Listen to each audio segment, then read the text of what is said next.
So good morning, everybody. My name is Constantinos Mylonas. I'm from the Hellenic Center for Marine Research. I'm taking over the coordination from Bernardo Basurco from CIHEAM in Spain because they have some problems apparently with the electricity. So in about a minute, we will start with the presentations.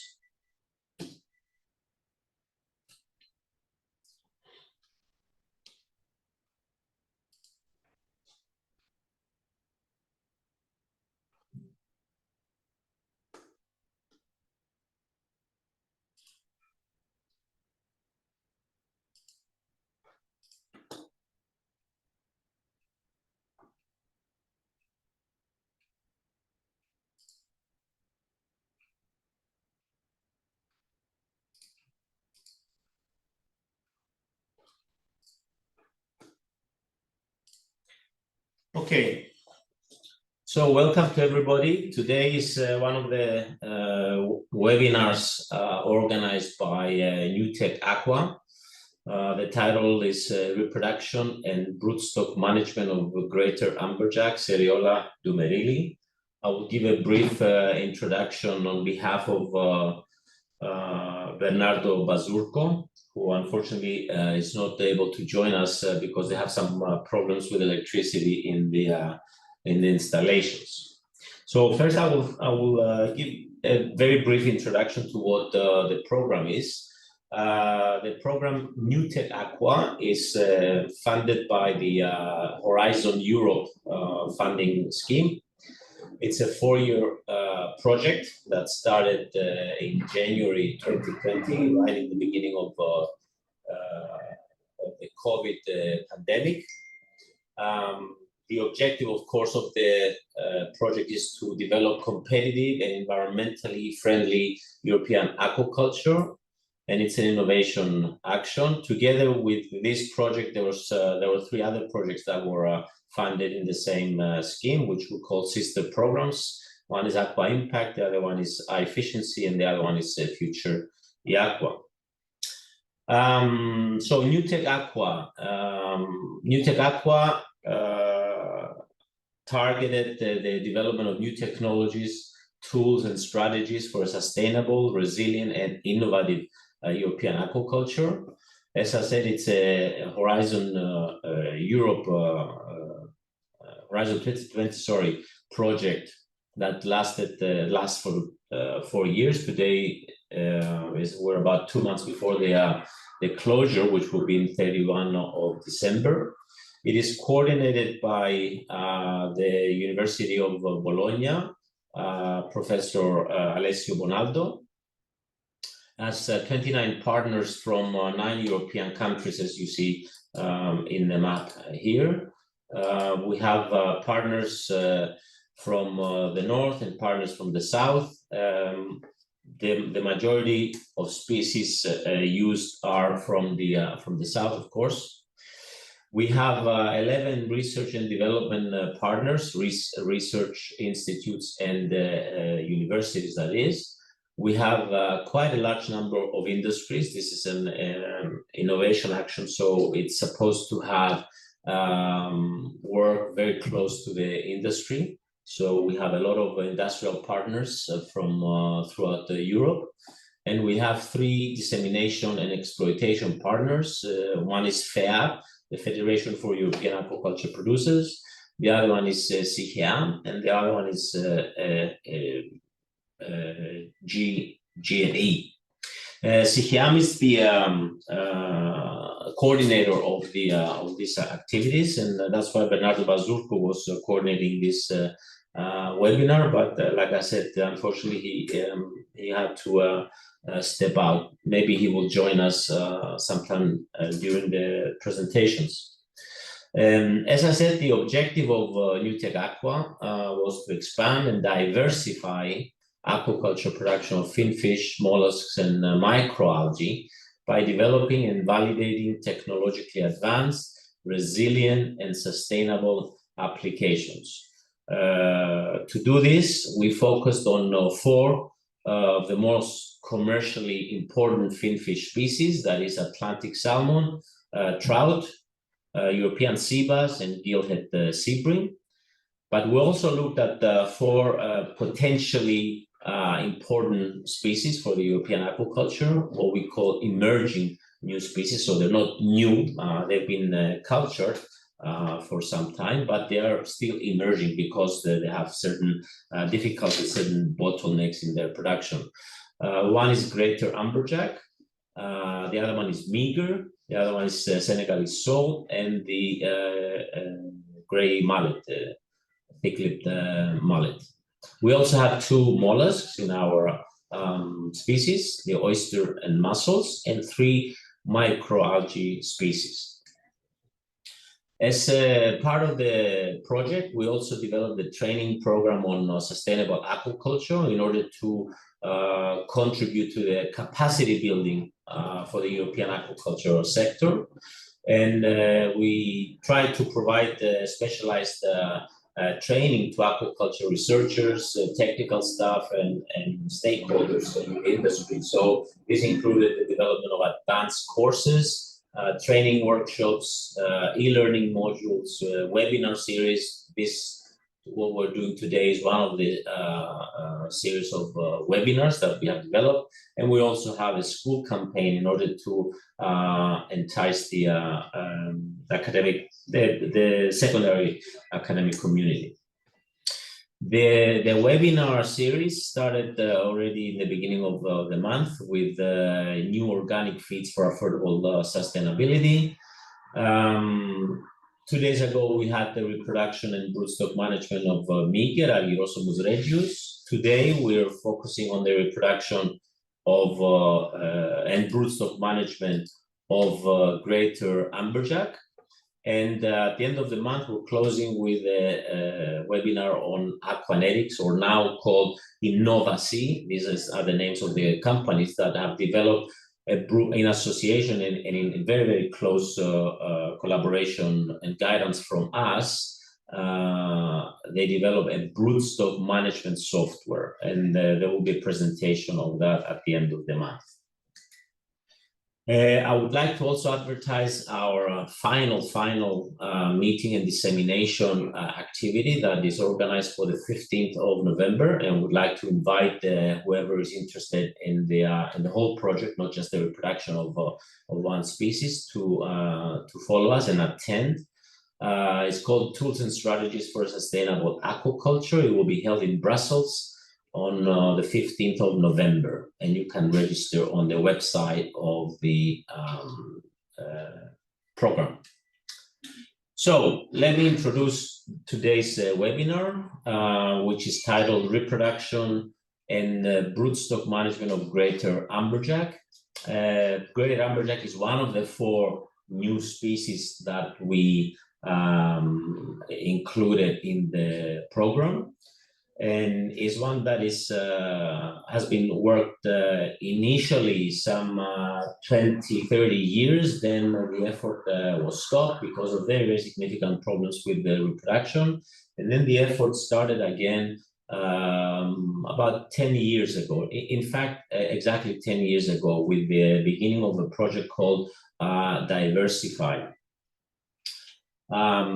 In this project, what we had achieved by beginning with this project, and then continuing also with some national projects, both in Spain and in Greece and in Italy, what we did is to achieve a very thorough study of the reproduction of fish in the wild, getting some basic knowledge of the fish, basic reproductive biology in the wild, and then compare it with what happens in captivity when wild-caught individuals are reared in captivity. Because at that time, that was the stage of the art. We're capturing fish from the wild, rearing them in captivity, and then trying to see whether they undergo proper maturation and whether we can develop methods to induce, to complete maturation, to induce spawning, to collect eggs, and develop larval rearing methods. we had achieved this until the start of NewTechAqua. So NewTechAqua wants to take the knowledge a step further. So what we did in NewTechAqua was to now try to close the cycle, the reproductive cycle. So now we're studying the reproductive biology of hatchery produced F1 generational fish. So we want to see whether this fish develop and mature properly in captivity. And because this is the way that the industry has to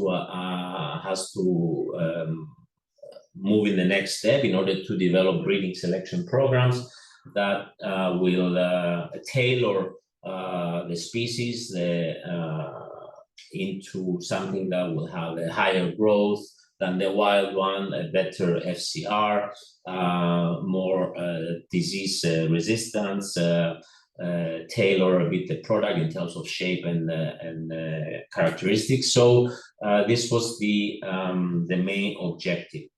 And to do that, we designed a variety of studies that some of them will be presented today. So we will start the presentation in just a minute by Professor Aldo Corriero from the University of Bari. We'll give a general description, look on the gametogenesis process in fish, because this is, of course, the very important first step in developing an aquaculture industry and closing the cycle of any species.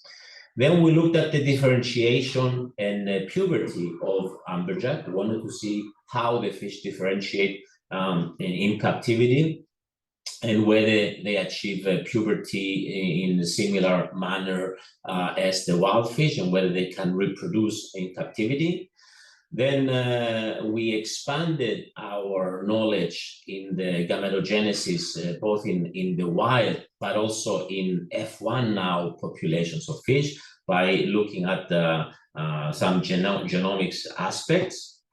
And then based on what we had seen in our previous projects, in the maturation and reproduction of captive reared amberjack, we considered it necessary to develop a method for enhancing gametogenesis, and this was done by using recombinant gonadotropin hormones, and then to look at inducing spawning both with hormones, as we have done and established the protocol before, but also without hormones, with the effort of enhancing the process, making it more user-friendly so that we will avoid hormones, but also in order to satisfy the needs for organic production, which prohibit the use of hormones. So this is a framework of why, of the experiments that we designed in this project.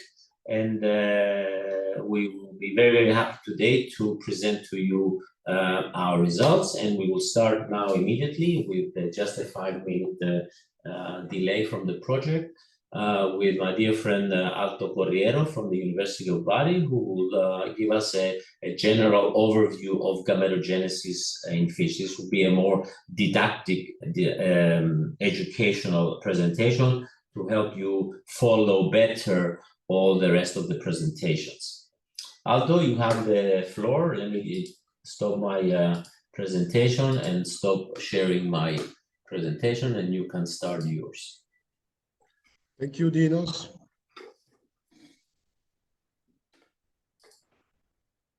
So, is it okay? One moment. If you can't go on presentation mode, then go out of sharing, start the presentation mode, and then start sharing. Sorry, one moment. C'è questo è il problema. Interrompo condivisione. One moment, sorry. I'll take the opportunity now to mention that all these presentations are being recorded, and they are available at the website. So all the past presentations and this presentation as a webinar, completely webinar from the beginning to the end, is recorded, and you can access it as soon as we manage to. And also, I would like to point out that if you have any questions, we will ask you to write them in the Q&A button at the bottom of your screen. There's a Q&A button, and you can formulate your questions there. And all the members, all the panelists have access, and they can see your questions, and each one of us can reply to you as we go along. And of course, we will have a small section of, let's say, 15 minutes of questions and answers at the end of the webinar, of all the presentations. So, good morning. As Dr. Mylonas told you, this presentation will be on a general overview on gametogenesis in oviparous teleost fishes. I'm Aldo Corriero, and I work in the University of Bari, and I work on fish gametogenesis and reproduction since many years with Dr. Mylonas in several EU projects. We have worked on Atlantic bluefin tuna, on glitter amberjack, on migre, and so. So my contacts are here if somebody wants to contact me. And the learning objective of this talk would be provide basic knowledge on fish gonad structure and gametogenesis, provide basic knowledge on fish reproductive strategies, provide basic knowledge on reproductive dysfunction occurring in farming conditions, and so to provide a base of knowledge for a better comprehension of the next presentation. This presentation is targeted to aquaculture researchers, professionals, and students, undergraduate students, and graduate and PhD students. So let's start from the reproductive axis. The reproductive axis includes brain. Sorry, we have a problem here. Is it okay with you, Dinos? Yeah, it looks okay. It's just it will not have any animations that you have if you are like this. It's okay, but we have a problem here. I don't know which problem. Okay, so we know that the reproductive axis involves brain, pituitary, and gonads. The brain produces and secretes gonadotropin releasing hormone following the stimulation that come from the environment, such as light, temperature, and lunar cycle for some species, as well as from the internal fish, mainly based on its nutritional state. The gonadotropin releasing hormone is produced by the brain, in particular by the hypothalamus, and it controls the pituitary release of gonadotropins. Gonadotropins in fish, such as in mammals, are follicle-stimulating hormone and luteinizing hormone that stimulates gonad development and gamete production.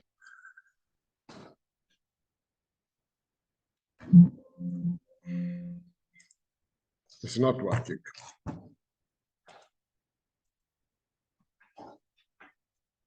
No. Okay. So, sorry. In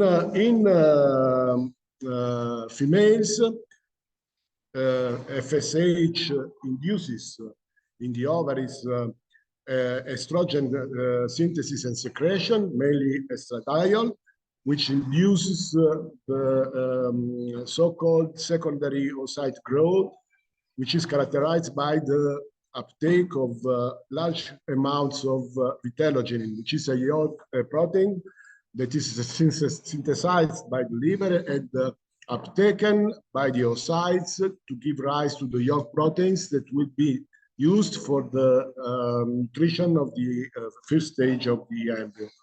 And then the other gonadotropin is the luteinizing hormone which is stimulates the secretion of a progestin that often in fish is the 1720 beta P, and which induces the last phase of osteogenesis, in particular oocyte maturation and ovulation.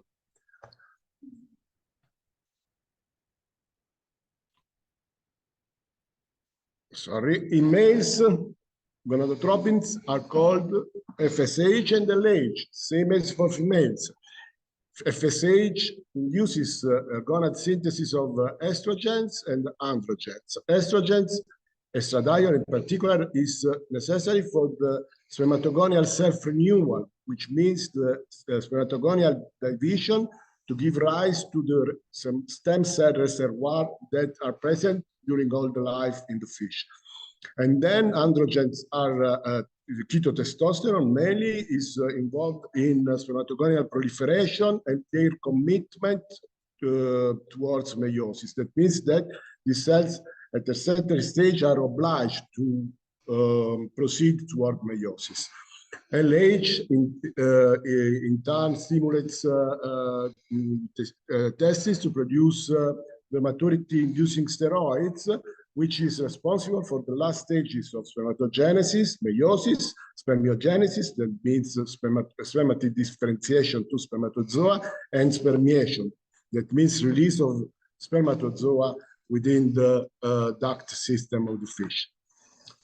Let's go to say something about the ovary structure. The structure of the ovary in this fish is different from maybe many students are familiar with, because these organs are hollow organs.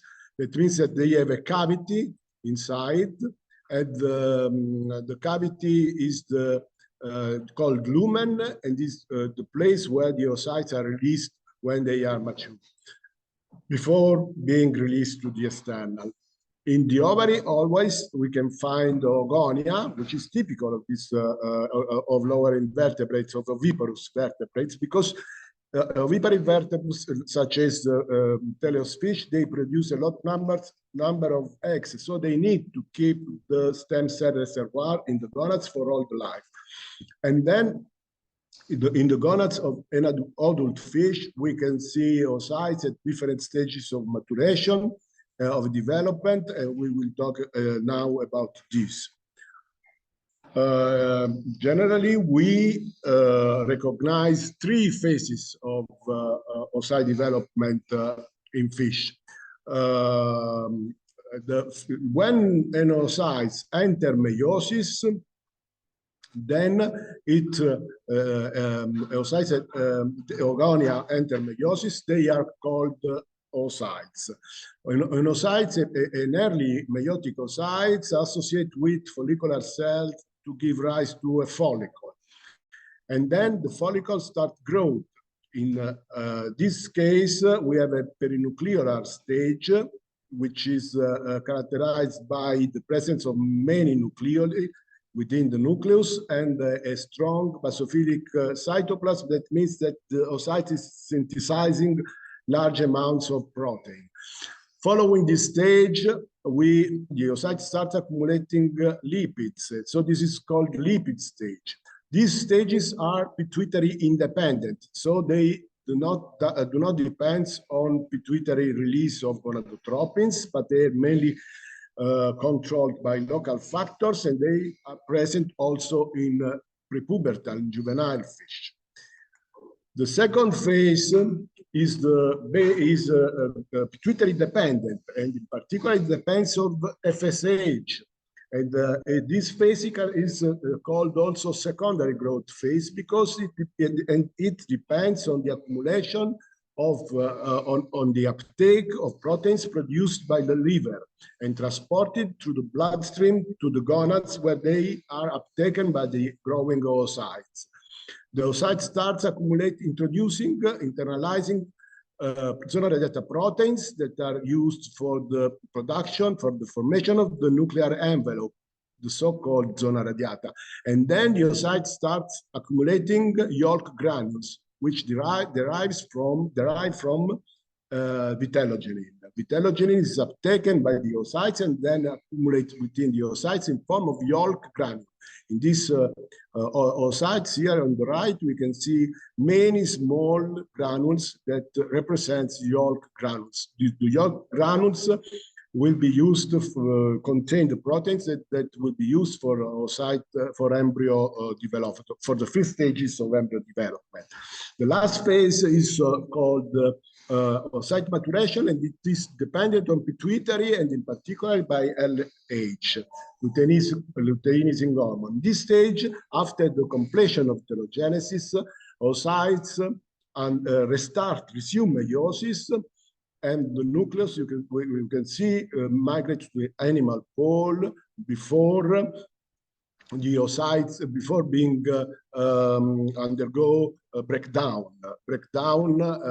and at the same time, yolk granules and lipids fuse each other to form a huge, a big yolk mass, as we can see in the second oocytes here, and a large oil droplet in the oocytes. When this phase, which is called hydration, because it's based on the uptake of water from the extracellular space, is finished, the oocyte is fully hydrated and can then be spawned. After these phases, these stages are very quick and generally last a few hours or days. After the egg release and the ovulation, we can see postovulatory follicles in the ovary, which means that the fish had just ovulated, and these postovulatory follicles last 1-2 days in the ovary. As regards the testis structure, the testis is also different from mammals. The testis structure of fish is cystic. What does cystic mean? That cystic means that germ cells are developed within cysts. The cysts are made by Sertoli cells that envelop a clone of germ cells. Within a cyst, the germ cells are all at the same stage of development because they develop synchronously. And all the cells within a cyst derive from one only Sertoli spermatogonia, stem spermatogonia. So they are a clone of cells.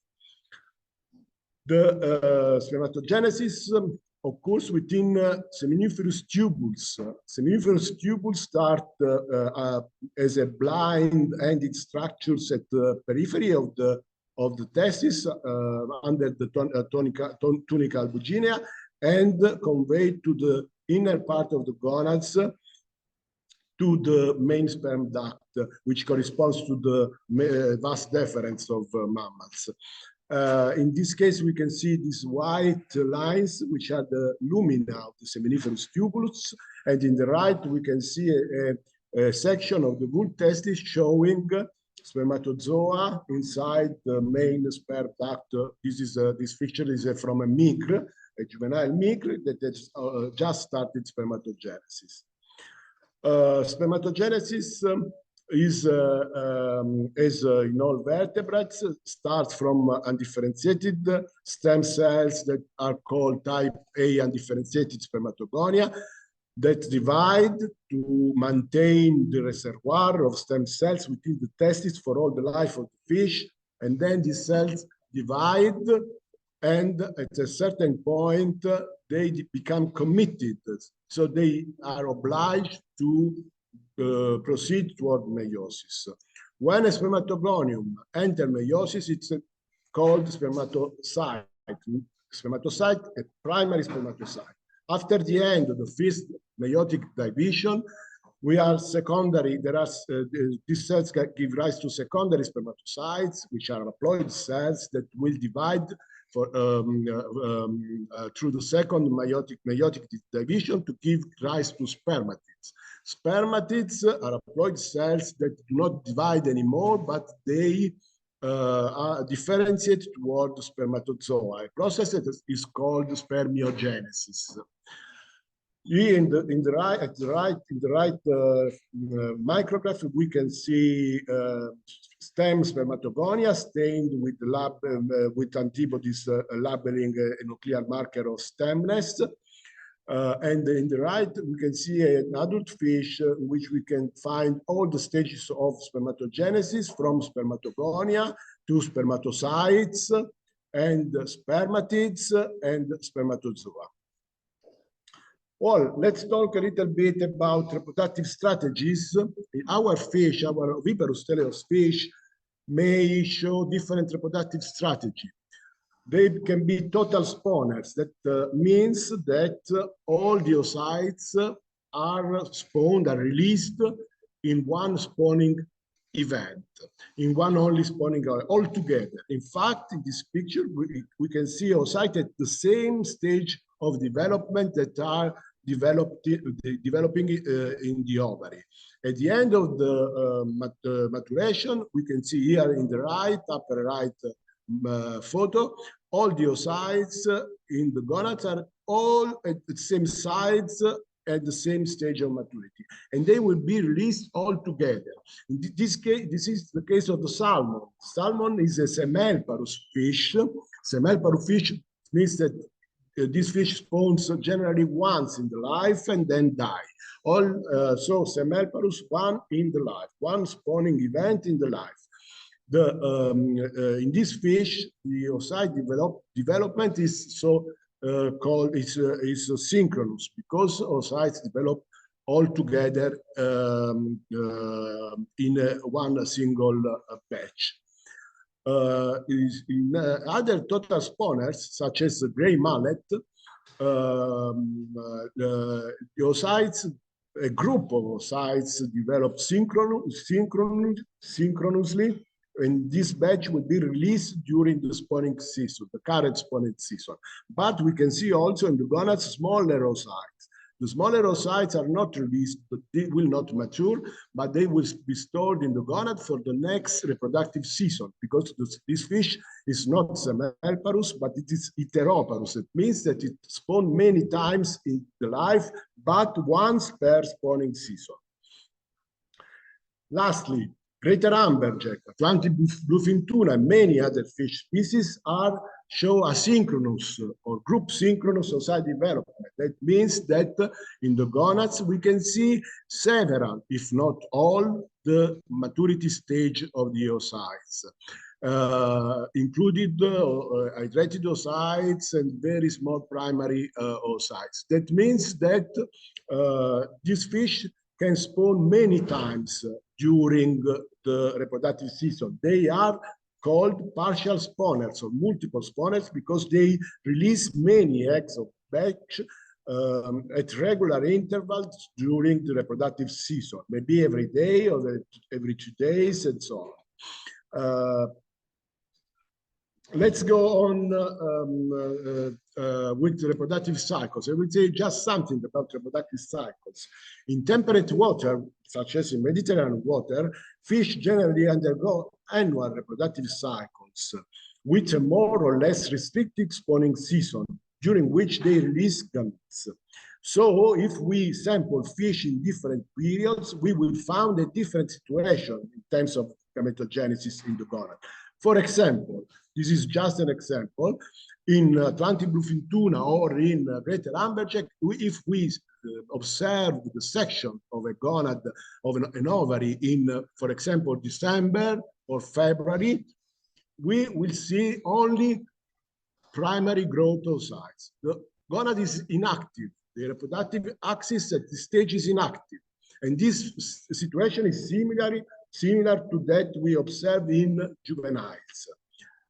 Then, when the oogenesis starts, oocytes start developing, for example, in greater amberjack in May, in April, May, and oocytes, a group of oocytes start vitellogenesis, start accumulating yolk in the ooplasm, in their cytoplasm. So this fish is active.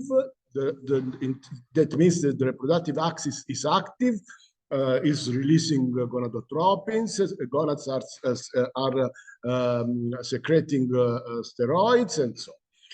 At the end of the vitellogenesis period, fish oocytes undergo final maturation. So we can see oocyte at the final maturation in the gonad, or hydrated oocytes ready to be spawned. Or if the fish had just spawned, we can see also postovulatory follicles. At the end, this phase may be very short if we are talking about a total spawner fish, but it may last months in case of fish with asynchronous ovary development, which are multiple spawners. At the end, in any case, at the end of the reproductive season, fish undergo a regressing phase during which gonads are rearranged and the residual bodies coming from ovulated oocytes are reabsorbed, and the gonads go back to the initial state of inactive ovaries. Let's talk 1 minute about reproductive dysfunctions. The fish in captivity may undergo the reproductive dysfunctions. That means that oogenesis or gametogenesis do not proceed properly. In this case, in the left, we have an ovary that the appearance of an ovary that do not grow because the oocytes are at the primary stage and do not develop. In the second case, oocytes are in vitellogenesis, but at the end of vitellogenesis, they die and became atretic and die, because this kind of dysfunction is characterized by the incapacity of vitellogenic oocytes to enter final maturation. Another form of dysfunction is represented by oocytes that undergo maturation, but they are not released, they are not spawned, they are retained in the ovary. Similar situation, similar dysfunction can be found also in males. It's very late, so I will go very quickly. And for example, in this case, dysfunctional testes show absence of spermatogenesis in the seminiferous epithelium and just residual spermatozoa in the lumen. In this case, the fish has shown an arrest of spermatogenesis. In conclusion, the general characteristics of gametogenesis are similar among oviparous fish species, but reproductive strategies and reproductive cycles are species-specific traits, changes according to the species and geographical areas. All these aspects needs to be known, studied and known by people that wants to deal with broodstock management, because they are needed to identify reproductive dysfunction and get the capacity to control reproduction in captive condition. Thank you, and sorry for to be being very long in the presentation. I put some references for people that want to learn more about this aspect of fish reproduction. And if you have any question, please write on the Q&A tool. Okay, thank you very much, Aldo. It's no problem that you went a bit over, because, and this was the reason your presentation was placed first, because all the things that you said will help very much the understanding of the other presentations. So it makes our job a little bit easier, and we will not have to refer again and again on aspects that are common to all. So thank you very, very much for a very detailed and very well explained story. So please, as I said, I repeat, at the bottom of your screen, you have a Q&A button. So use it and place your questions for each presentation. And this is visible to all the panelists, and each one of us can reply to your question. So I will take the floor now, and I will give the second presentation, which is titled Sex, Differentiation, and Puberty. So now we're looking at the first part of the first years of the life of an individual, of a fish, when it first differentiates into a sex into male or female, and then when it becomes active reproductively, which is puberty. Okay, so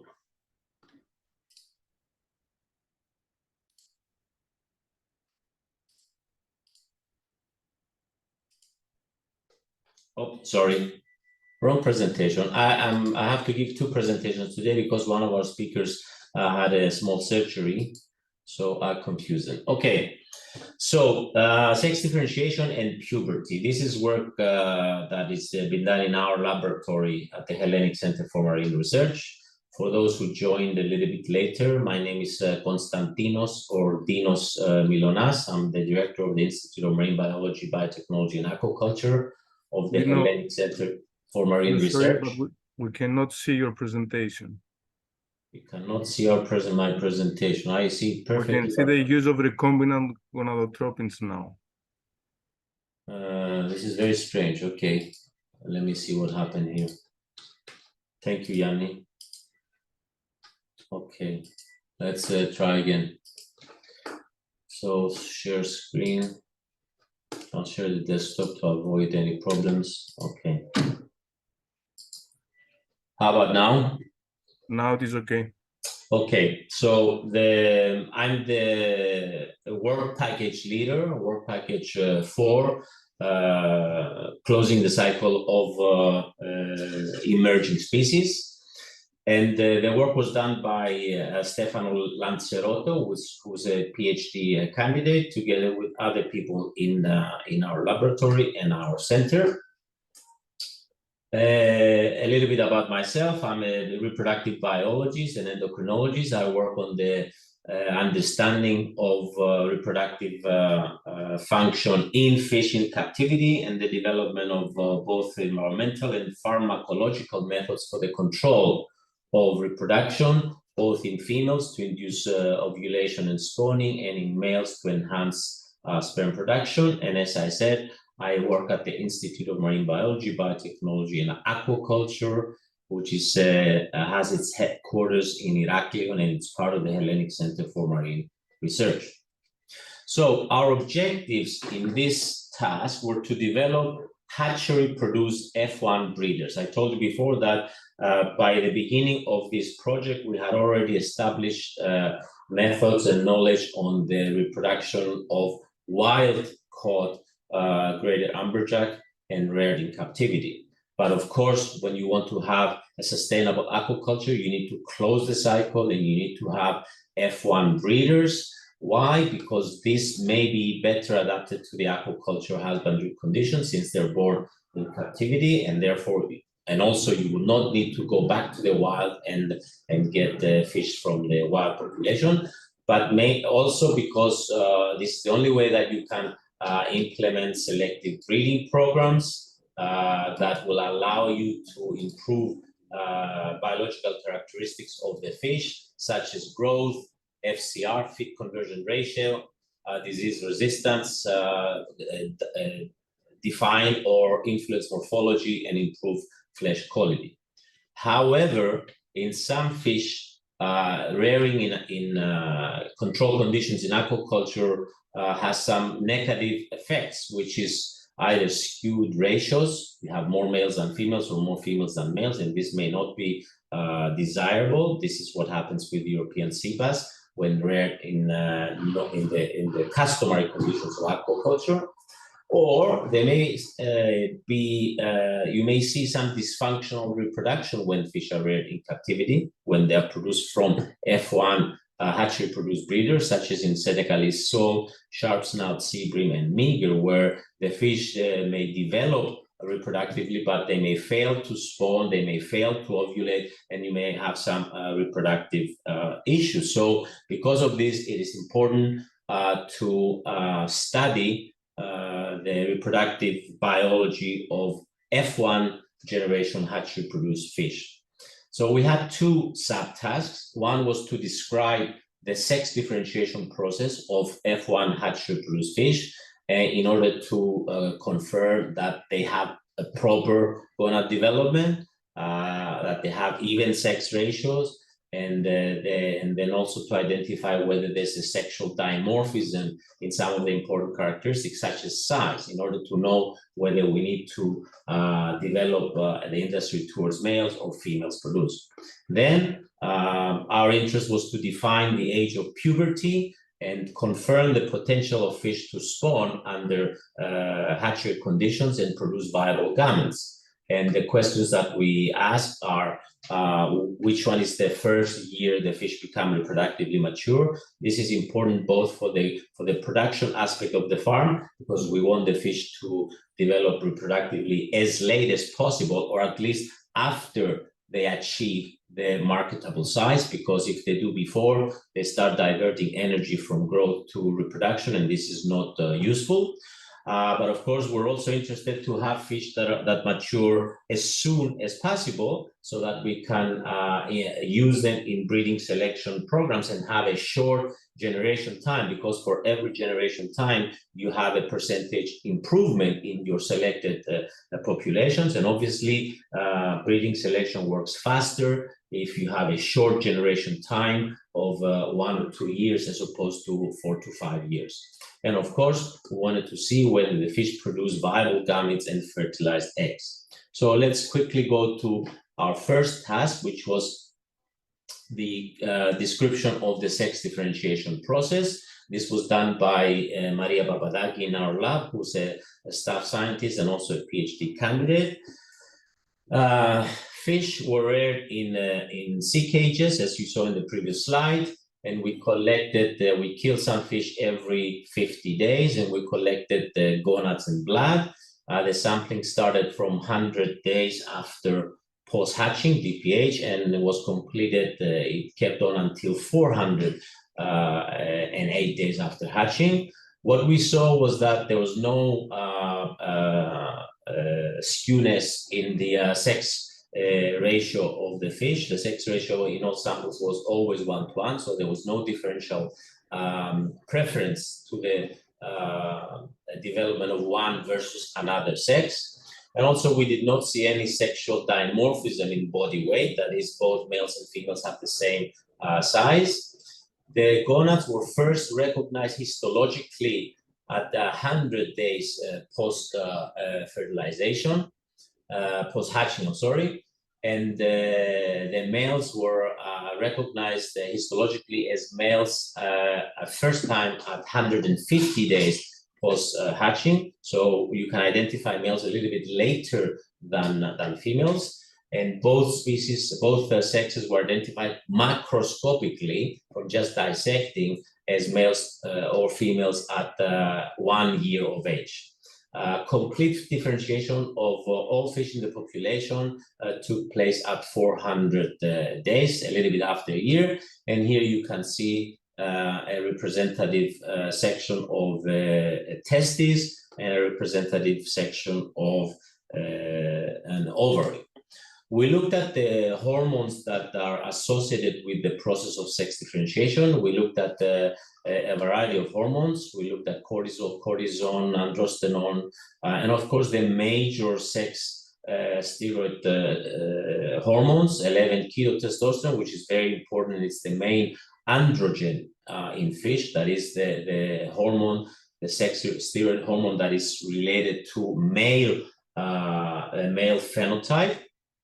And we looked also at estradiol. I'm not going to bore you with all the hormone levels that we saw. What we found, which was very, very interesting and very useful for the industry, was that if you look at the ratio of 11-keto-testosterone versus estradiol in males and female fish over the course of sex differentiation, you can see that already from 150 days post-hatching, there was a statistically significant difference in the sex ratio. What this means is that you can draw a line here and you can define very clearly that if a fish measure the hormones of these two hormones in the blood of a juvenile already, I mean, even at 150 days after hatching, and if they are above a certain ratio, you can certainly you can certainly say that they're males, and if they're below this concentration, this ratio, they are female. So this is a way of invasively, by taking a blood sample, but non-lethally sample and know the sex of an individual already at a very, very young age. And this is very, very important for breeding selection programs. So this ratio was one of the major things that we found in this study, apart from the first things that I showed you in terms of the absence of sexual dimorphism and the absence of a skewed population in favor of one or the other sex. Now going to the puberty study, this was done by Stefano Lancerotto, a PhD candidate in our lab, and again it took place in sea cage facilities.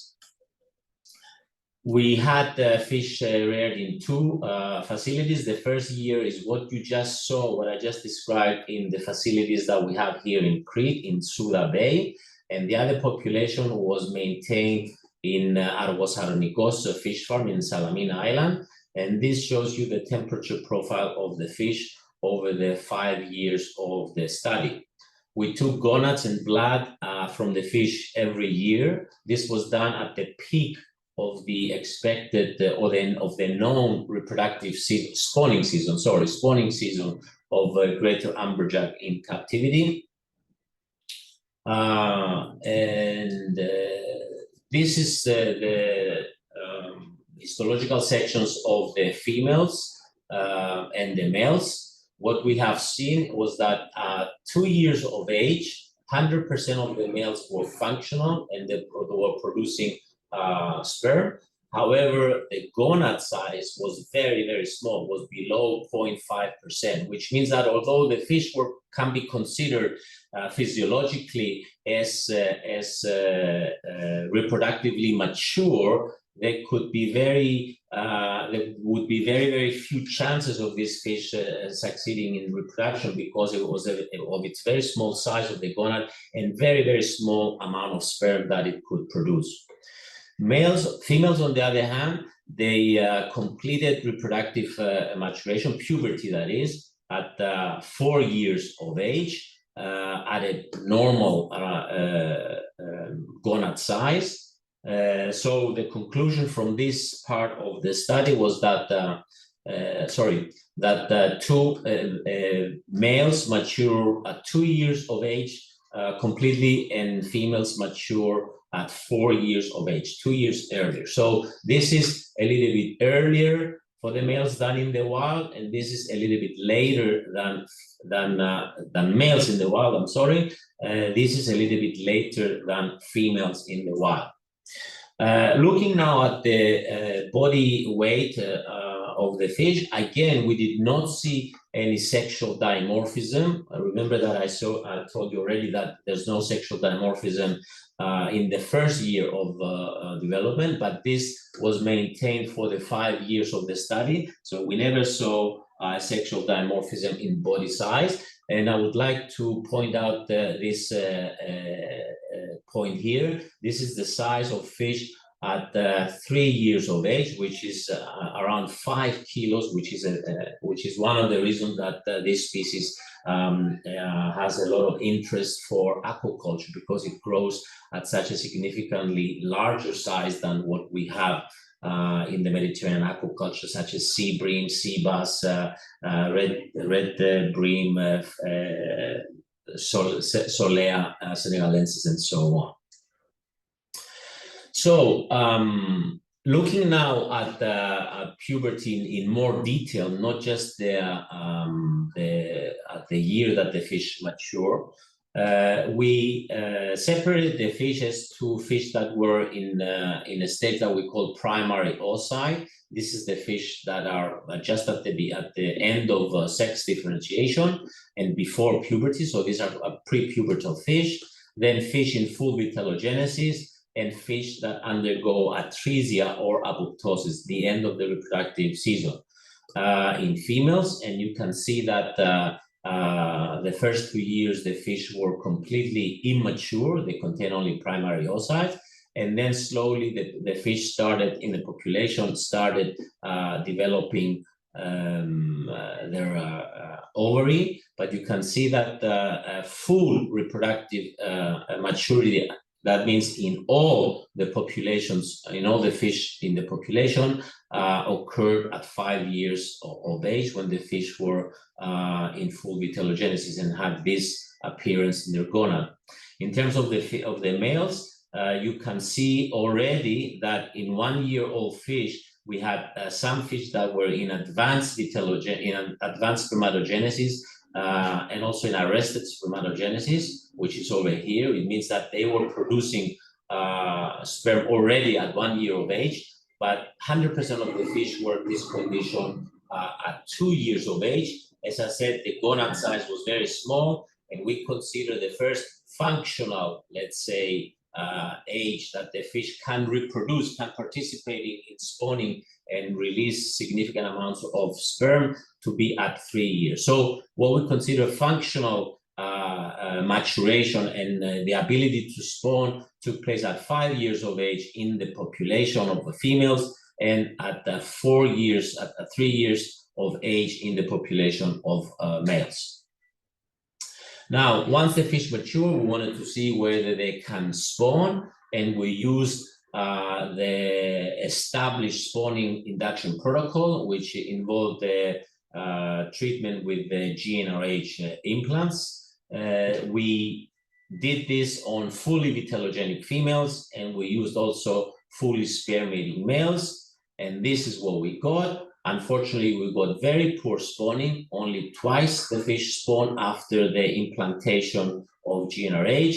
We had very low fecundity, the number of eggs produced per kilogram body weight, and we had 0 fertilization, which is not very good at all, which means that the fish, although they are seemingly mature reproductively, somehow they fail to undergo the final maturation of the females, and they fail to ovulate and therefore spawn.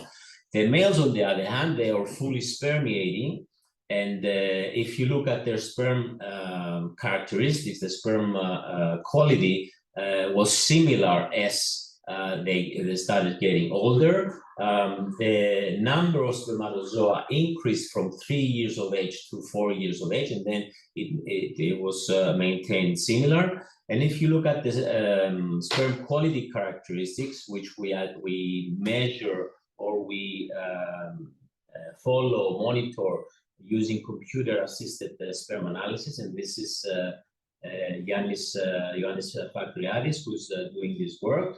You can see that if we look at the different sperm quality characteristic parameters that we follow, that is the percentage of motile, progressive, and rapidly moving cells, and also the velocity, the curvilinear velocity, and the other types of velocities that we're measuring, there were no significant difference in these 3 years, which means that already at 3 years of age, the males were fully mature and able to participate in the spawning event, and there was no improvement of their sperm characteristics afterwards. So the conclusions from this work was that sex differentiation in hatchery produced greater amberjack is completed at 400 days post-hatching, a little bit later than a year. This is a little bit later than many other fish, such as sea bream and sea bass that we're familiar with.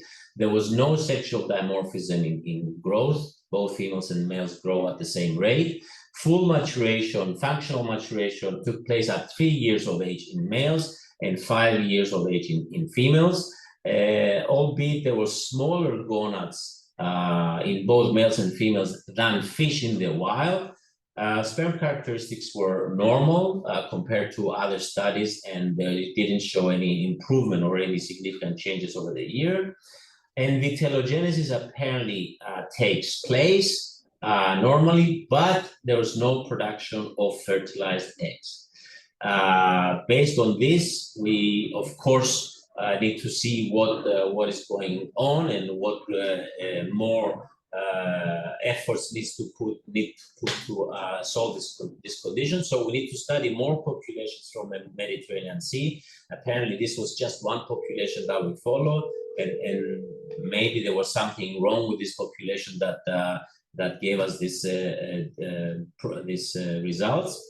Also want to examine the effects of the rearing of the husbandry, and one area that we consider problematic is the use of dry diets. Maybe these fish are not as well adapted to the broodstock diet, and maybe we should go back to using a moist or a raw diet. And of course, the other objective, which we already tried based on our results, was the use of recombinant gonadotropin hormones to enhance oocyte maturation, ovulation, and spawning. And there's a presentation on that effort later on. This was work that was done, as I said, by people in our lab, and I would like to acknowledge them. This is Stefano Lancerotto, Maria Papadaki, Irini Singelaki, Ioannis Papadakis, and our very dear friend Paolo De Mello, who's now in CAUS. You can keep following us at our laboratory's website, fishreproductweekly.com, and that's all I had to say in this task. I remind you to ask any questions using the question and answer tool. And closing my presentation, I would like to invite the next presenter. I saw that Bernardo joined briefly just a minute ago. I don't know if he's with us, but in any case, we will move to the next presentation, which is Gametogenesis in wild and F1 broodstock. The more new knowledge that we obtained recently. Aldo? Hello again. Let's see if I can arrange the computer setting better than. Start your share. Start the projection first, and then do the share. No. Go back. Stop sharing. Start the presentation mode from PowerPoint. Start the presentation mode, and then choose screen share. In the presentation mode, I cannot enter the Zoom tools. Not in the Zoom tools. In PowerPoint. In PowerPoint, go before you screen share. Go to PowerPoint presentation. Okay. Is it okay now? Yeah. Okay.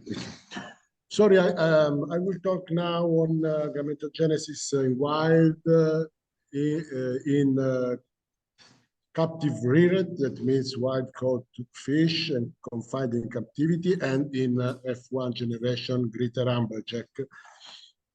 It's always Aldo Corriero speaking, so no need to repeat. Now I'm going to talk on to provide information on reproductive dysfunction affected greater amberjack caught from the wild and confined in captivity. And then I will talk on reproductive dysfunction affected that affected greater amberjack born in captivity, actually produced fish. And then I will show some tools to analyze reproductive dysfunction, such as histology, hormone analysis, and biomolecular analysis. So let's start from about 10 years ago, when Dr. Mylonas invited us to join a project called Diversify that he was coordinating to analyze the gametogenesis of greater amberjack that were caught from the wild when they were juveniles and then were confined in captivity and reared in captivity until sexual maturation. And the study of gametogenesis in those fish was made through a comparative analysis with wild fish. So we made a sampling in wild fish caught from a fishing vessel in around Lampedusa Island, and compared the gametogenesis process in the two groups of fish, wild and captive reared fish.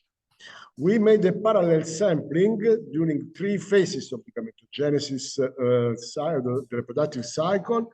That means during the early gametogenesis, when gonads start the reproductive season.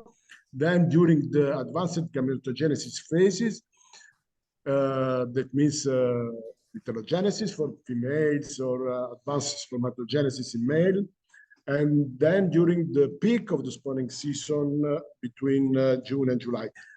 We made 2 samples in close period between the 2 conditions, so to have fish in hopefully the same reproductive condition to be compared.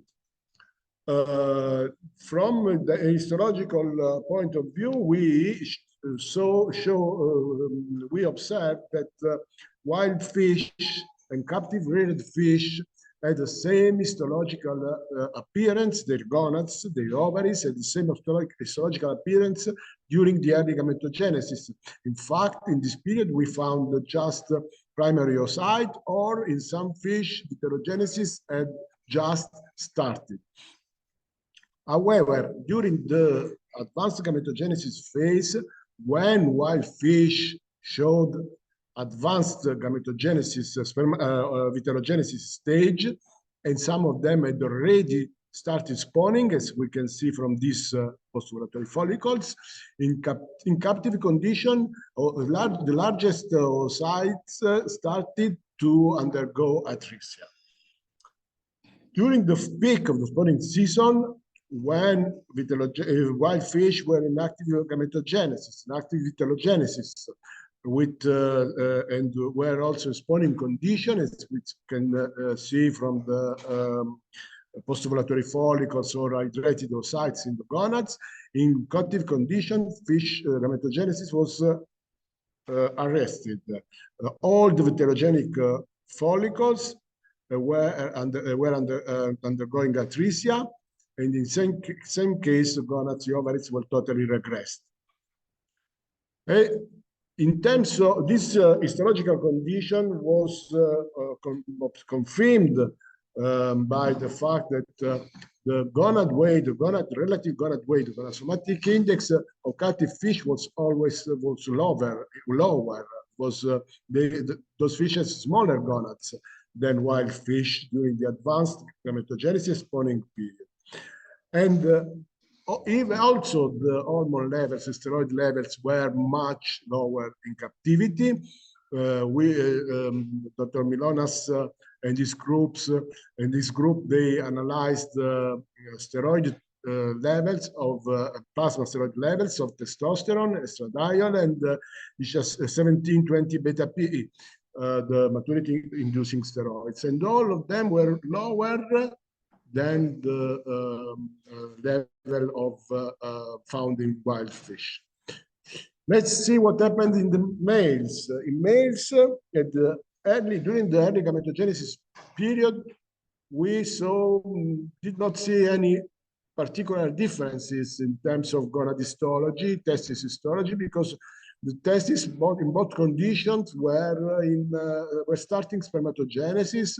We can see all the stages of spermatogenesis here, and some sperm that were accumulating in the seminiferous tubule lumina. But the following phase, when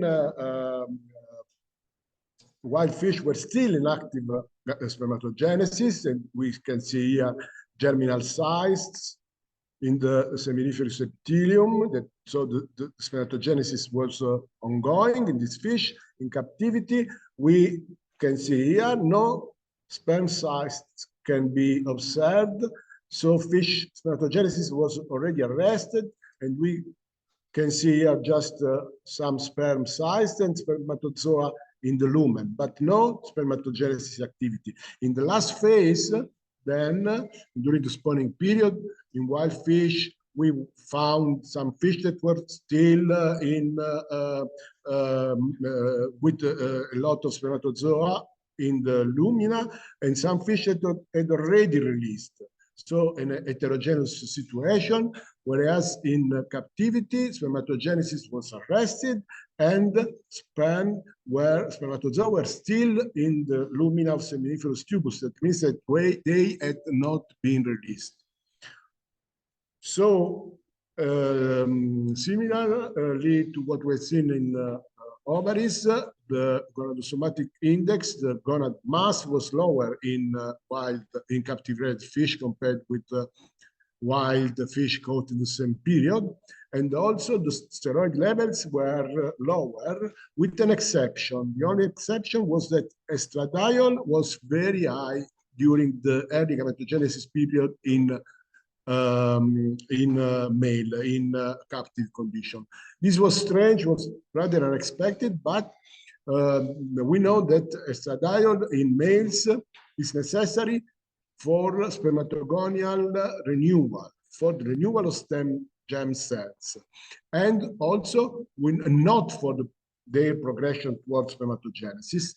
And then we know also from the literature that high estradiol level in males are associated with high apoptosis of germ cells. And in fact, we found a high level of apoptosis in captive reared fish in this phase.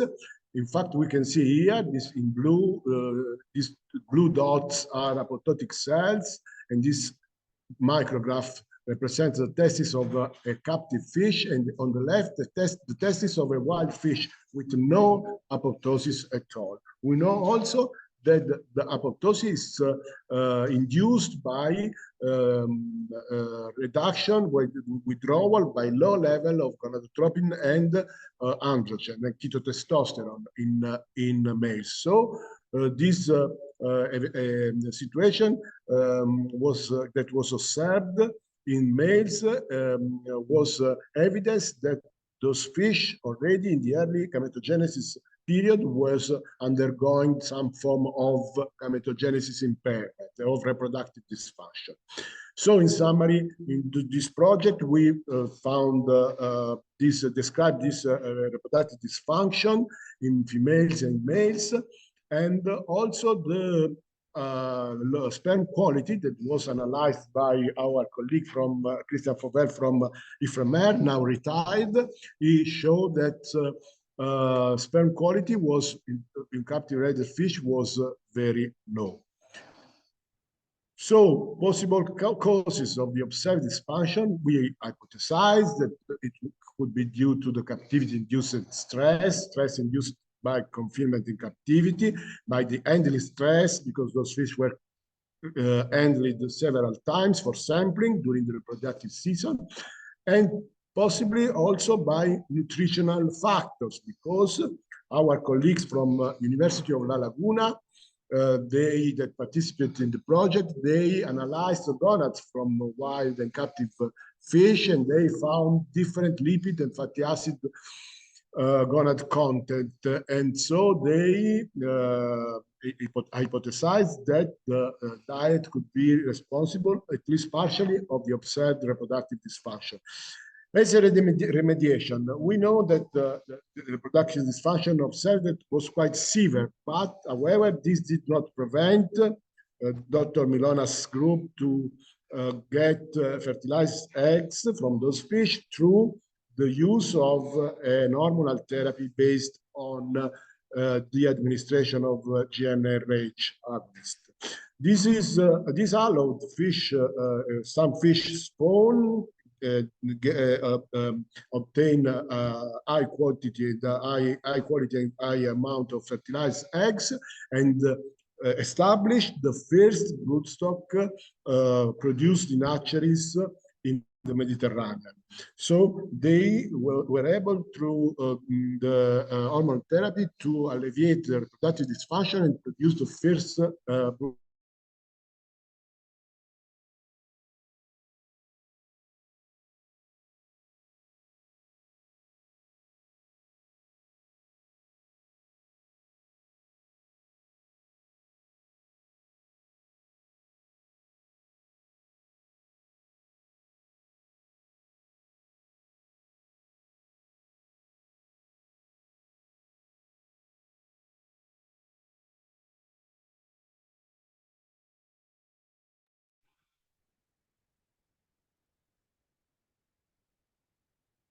I lost the sound. I don't know if everybody else is okay.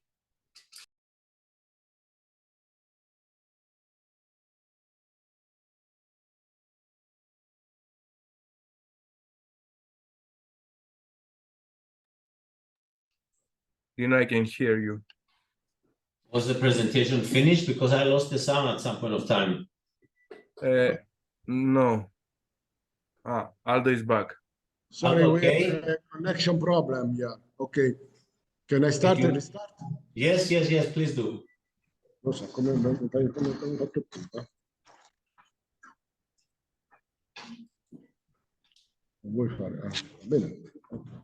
So, in this study, we involved the National Research Council of Bari, represented by Professor Graziano Pesole in this group, to perform a transcriptome analysis of the reproductive axis to go more in depth in the reproductive dysfunction to understand how the molecular basis of the reproductive dysfunction. So we made a sampling, a parallel sampling in wild fish and in naturally produced fish. And this time we collected also brain and pituitaries to have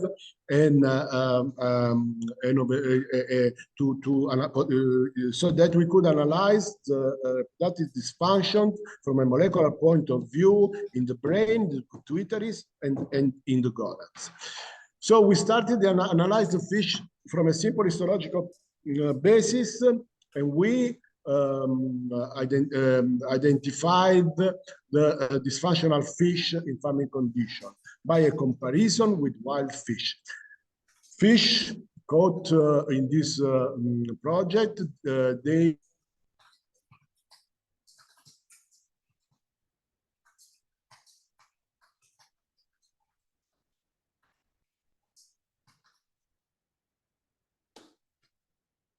Again, we lost the sound, I believe.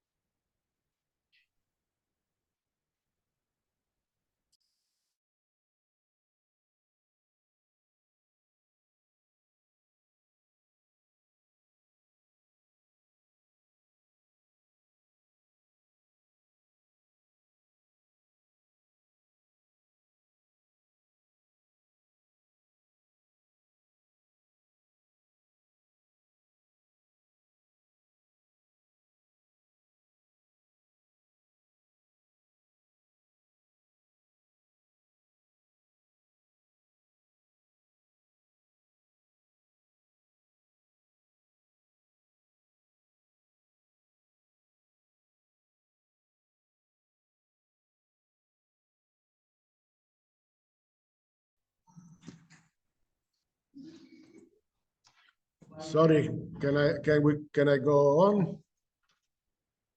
Dinos?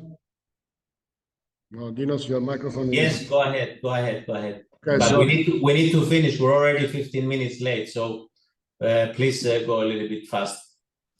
Okay. So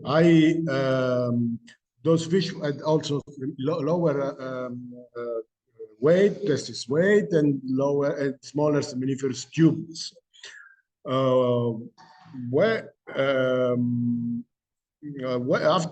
we identified the reproductive dysfunctional situated fish, we made established 3 groups of fish: normal actually produced fish, dysfunctional actually produced fish, and wild fish that underwent differential gene expression analysis.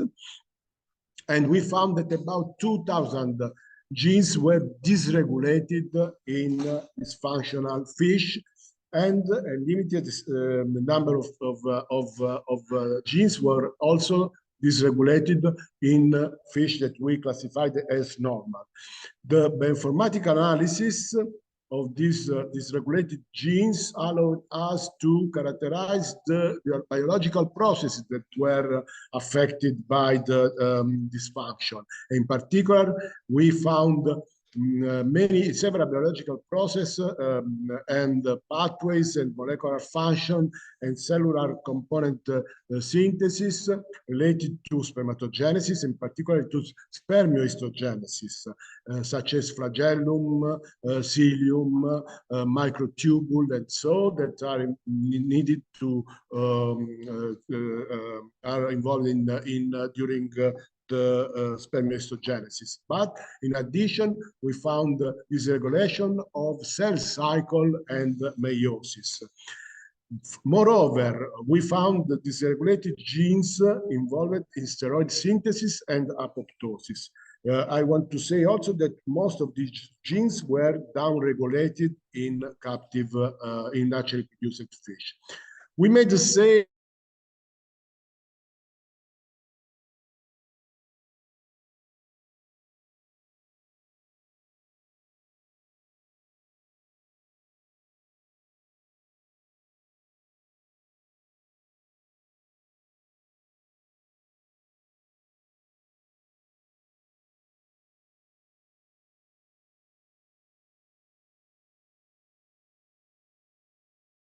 I'm sorry, we still have problems with that. We have to stop this. Let me see if I can stop the.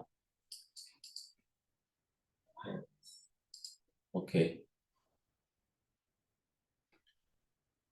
I have stopped the sharing because we're gonna. It's the third time that it happens, and we cannot afford that. If we have time at the end, maybe we'll repeat that. So now we will go on to the fourth presentation, which was supposed to be done by Stefano Lancerotto, but he had to do a small surgery today.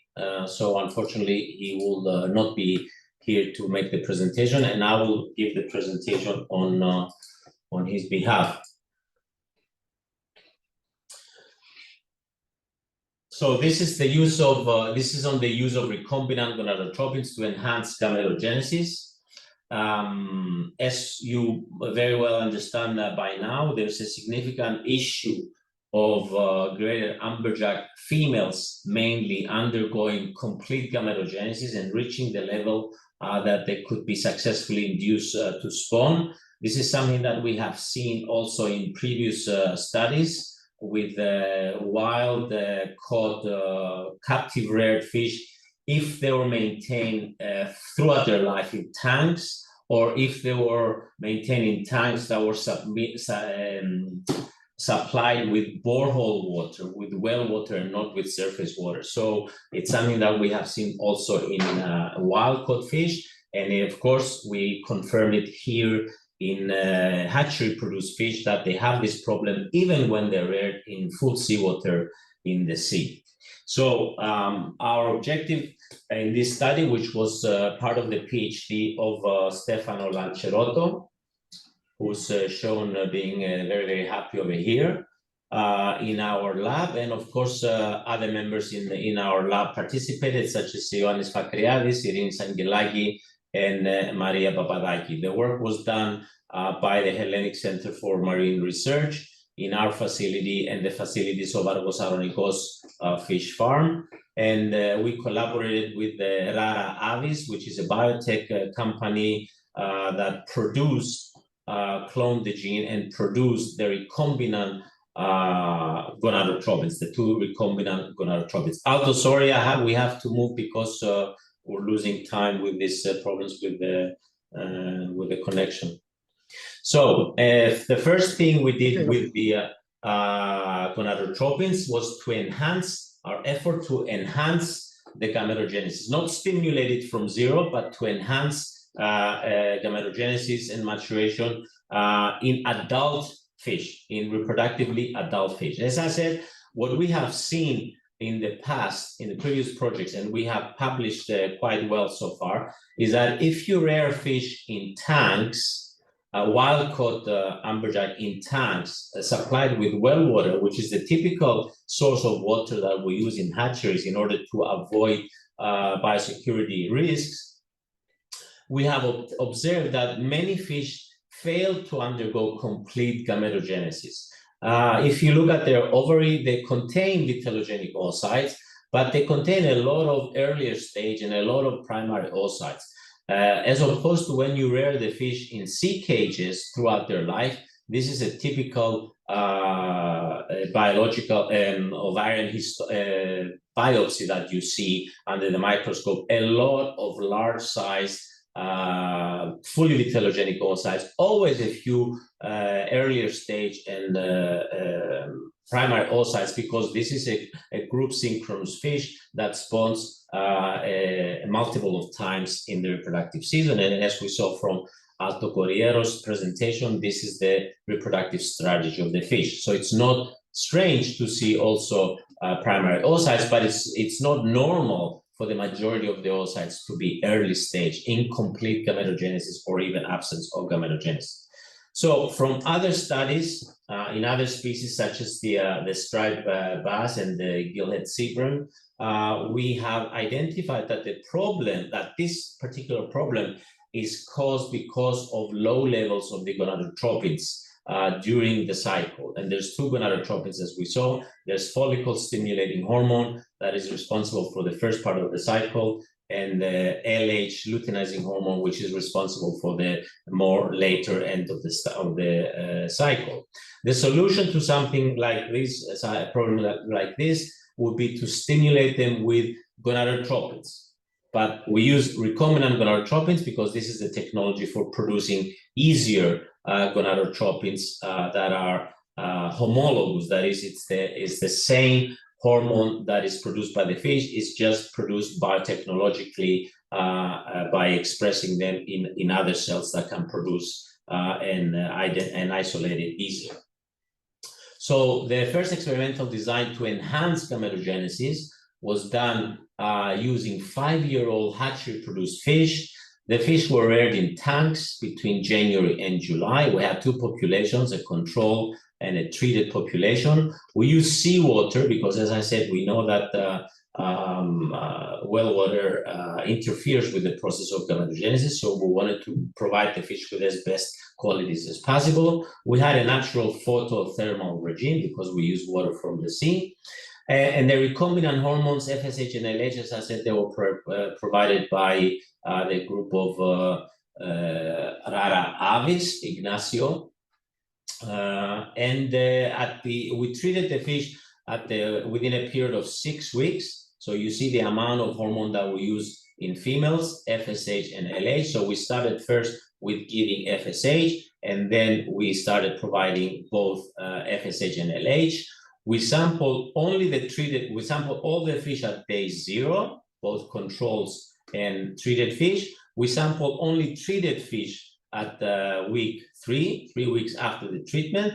And we sample again all fish at the end of the 6-week experiment. And then at this time, it was the expected time that the fish would have reached full maturation, that is beginning of June. And then the intention was to induce maturation and spawning using the established standard protocol using GnRH. So what you see from these results, you can spend some time looking at these results, but I prefer if you just look at the conclusions. What we have seen is that the recombinant GTHs increased the levels of testosterone and 11 ketotestosterone in males. You see that both hormones increased during the treatment, and at the time that the fish were expected to be ready for spawning induction, the plasma levels of these two hormones were significantly higher than controls. In the females, the recombinant gonadotropins increased the levels of estradiol during the treatment, and at the time that the fish were expected to be treated for induction of spawning, they were significantly higher, and this is the hormone that stimulates vitellogenesis in females, as we saw from Professor Corriero's presentation, and these are the hormones responsible for spermatogenesis, spermiogenesis, and spermiation. Looking at sperm quality, we saw that the treatment was effective in increasing sperm quality. There was no difference in the sperm quantity between control versus gonadotropin-treated fish, but there were significant improvements in the quality of the sperm caused by the gonadotropin treatment. For example, percentage of motile spermatozoa improved by threefold, 3 times better. Velocity-related parameters improved by 30 to 50%, which is very important because the ability of spermatozoa to fertilize an egg are directly and greatly related to the motility characteristics, the motility ability of the spermatozoa. So this is very, very significant for making sperm good for fertilization. Looking at the females, these are the histological sections at the time 0. So you see that the fish had already started to undergo early vitellogenesis. 3 weeks afterwards, vitellogenesis had progressed in the treated fish, okay? And at 6 weeks after treatment, we already started seeing some oocyte maturation, which is much better than we expected. We did not anticipate that we would see maturation. We wanted to reach the fish, push the fish, and enhance them to complete gametogenesis so that then we will induce them to spawn. And you can see that the oocyte diameter, which is a correlate of ovarian development, you see that they increase continuously during treatment. And at the time that we did the final monitoring and the fish were expected to be treated for induction, the GTH, the gonadotropin treated fish, had reached the size that of oocyte and developmental stage that was appropriate for inducing. On the contrary, the control fish did not progress more than early gametogenesis, and they started undergoing intensive apoptosis and atresia. So there was no point in using a gene-enriching induction because these fish were not going to be able to spawn. So we induced the treated fish, the gonadotropin treated fish, with the established protocol, and this is the results. These are the spawns that we saw before week 6, which was the time that we expected the fish to complete gametogenesis, and we had planned to give them the gene-enriching induction. So basically, the gonadotropin treatment was not only successful in enhancing gametogenesis, but was successful in inducing also maturation. However, the fecundity, the number of eggs produced, was very low, and the fertilization was minimal. On the other hand, once we treated the fish with the gene-enriching induction, we saw that there was an immediate response of the fish, the fecundity increased, the number of spawns increased, and the fertilization success increased as well. So on the right here, we see the conclusions from this study that administration of gonadotropin hormones enhanced gametogenesis, and it also induced spawning. Spawning began earlier than expected because of the gonadotropin treatment, but the gene-enriched treatment was indeed, again, useful because it increased relative fecundity and fertilization success. And if we look at the survival of the progeny, we saw that we had more than 50% survival in all embryo and larval stages evaluated. So it seems that this treatment, this protocol, is very, very effective in overcoming the dysfunction that we see in females, F1 female greater amberjack in captivity.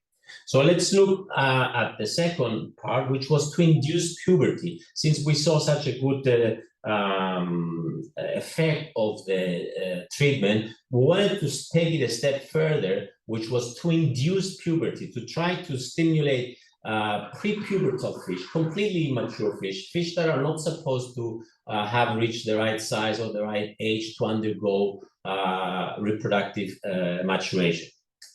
So we took fish that were 1+ year old, 20-month-old hatchery-produced juveniles, and you know from my first, you may recall from our first presentation that these fish are pre-pubertal, both males and females. The fish were now reared in tanks, and they were exposed to borehole water, which is inhibitory to reproductive maturation of even adult fish. And we kept them at constant 19-degree temperature because this was the borehole temperature, which was again inhibitory to reproductive maturation. and we used the natural photo period. There was no point in stimulating a shift in the season. And we administered FSH and LH, one injection every week for a total of 12 weeks. The first week, we just gave FSH. The second week, week 1 to 12, we gave a combination of FSH at 12 micrograms per kilogram and LH at 10 micrograms per kilogram. And we took samples at every 3-week intervals, and we weighed the fish, and we looked at their gonads at 12 weeks after treatment. And this is what we found. Basically, when you look at the females, there was absolutely no effect on the females. So there's no visible effects on gonadal development after 12 weeks of treatment with these gonadotropins. And these are how the gonads look. These are thread-like gonads that you can barely identify the sex of the fish. So basically, there was no effect on the females. But on the females, there was a significant induction of gametogenesis and maturation in pre-pubertal fish that produced huge amounts of sperm after 12 weeks of treatment. So GTH induced a significant increase of both testosterone and 11-keto-testosterone, which are the two androgens responsible for spermatogenesis, spermiogenesis, and spermiation. And this resulted in a significant production of releasable sperm. If we look at the amount of sperm, the quantity of sperm produced, we compare now the data that we got from all the fish that were treated, and with only one fish that so happened to mature without the use of any hormones in the control fish. And the sperm characteristics were very similar. So the advantage of the treatment was that administration of gonadotropins were able to induce releasable sperm in 100% of the females. However, contrary to what we have seen in adult males, the gonadotropin treatment did not enhance the sperm quality parameters. So the conclusion from this task on the use of recombinant gonadotropins was that recombinant FSH can stimulate spermatogenesis and spermiation in pre-pubertal male greater amberjack and thus advancing the onset of puberty, while a combination of FSH and LH can also enhance gametogenesis and maturation in both male and female adult greater amberjack. And of course, the additional use of GnRH after the gonadotropins have induced complete gametogenesis is to improve reproductive performance as it relates to number of spawns, fecundity, fertilization, and embryo quality. So this is the final slide. I remind you to ask your questions in the Q&A tool, and we can move now to the final presentation, which will be by Ioannis Fakriadis from our lab. And he's going to present to us our efforts to induce spawning both with reproductive hormones and without reproductive hormones. Is it okay? We have the presenter's view and not the presentation view. So we see your next slide also.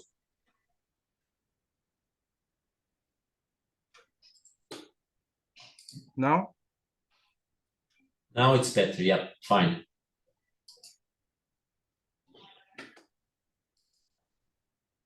So go ahead.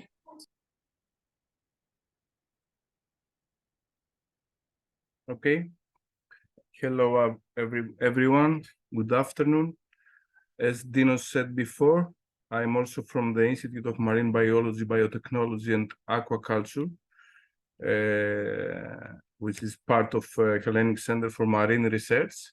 And I am a research scientist in the field. Today, I'm going to speak I will just give an overview of what we see as an introduction, and we consider reproductive dysfunctions and what technologies we use alleviate them.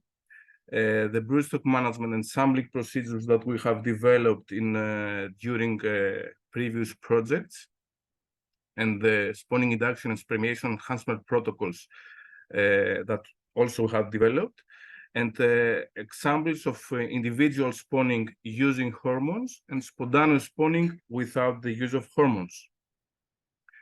I will start just showing the problem. The problem in the Mediterranean is that the females do not conclude the vitellogenesis. They conclude vitellogenesis, but they rarely proceed to maturation.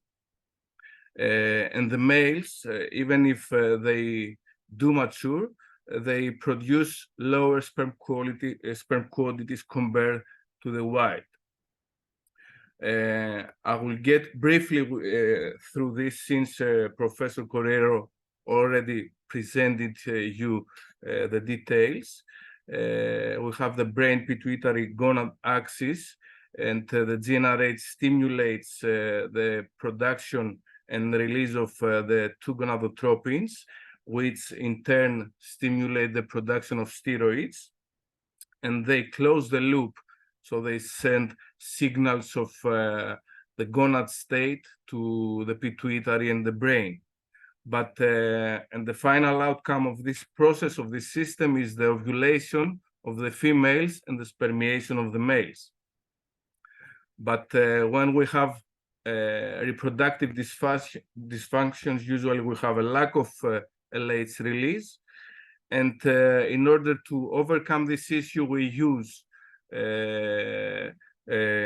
hormonal manipulations that act at the level of the gonad or at the level of the pituitary.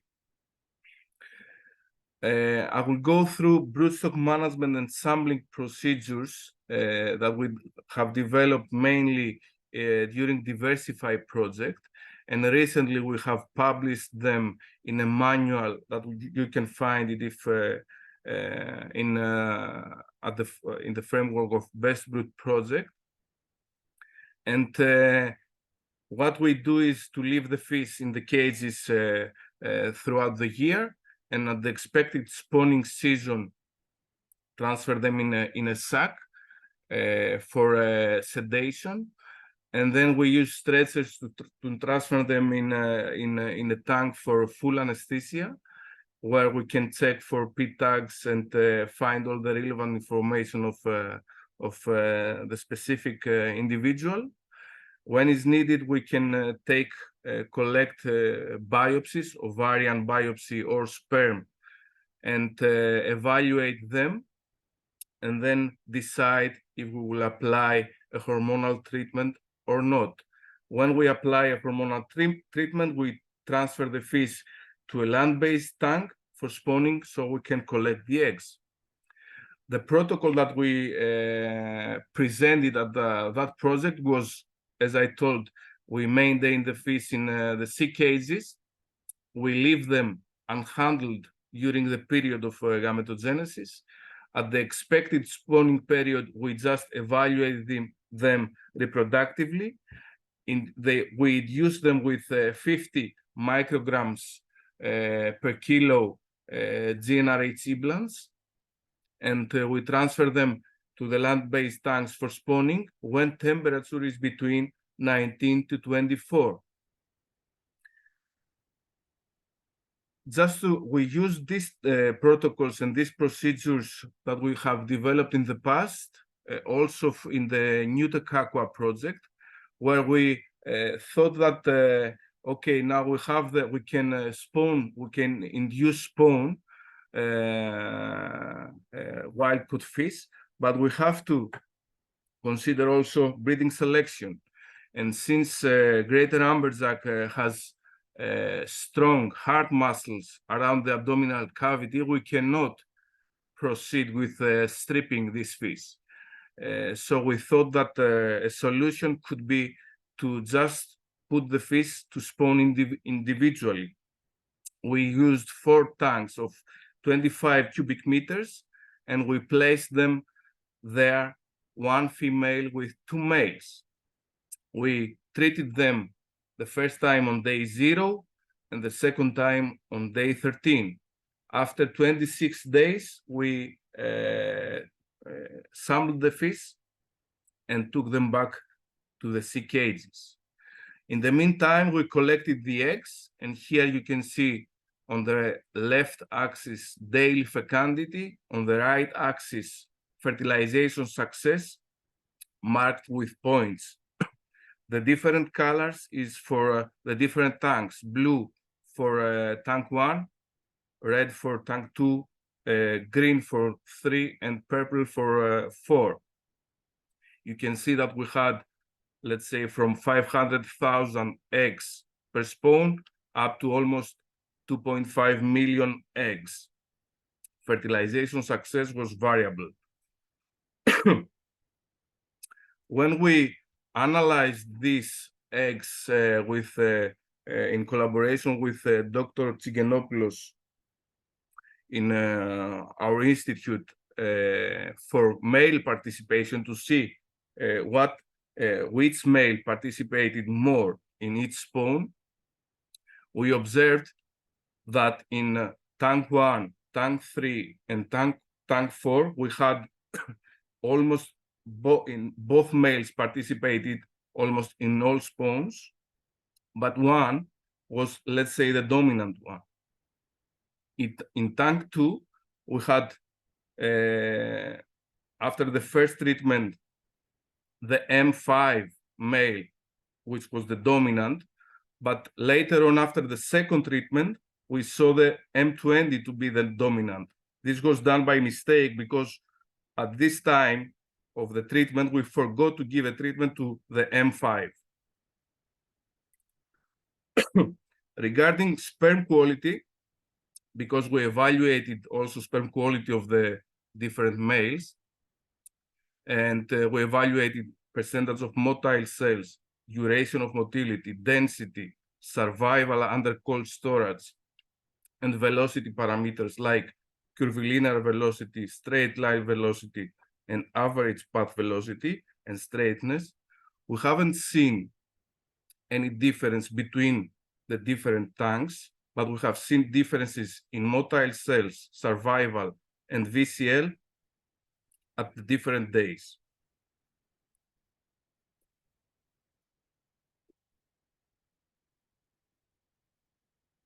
The next experiment was to see if we can have our fish to spawn spontaneously. We thought that maybe the volume of the tank is important for them, so we used tanks with a large volume, 75 cubic meter tanks, and also we wanted to see if we can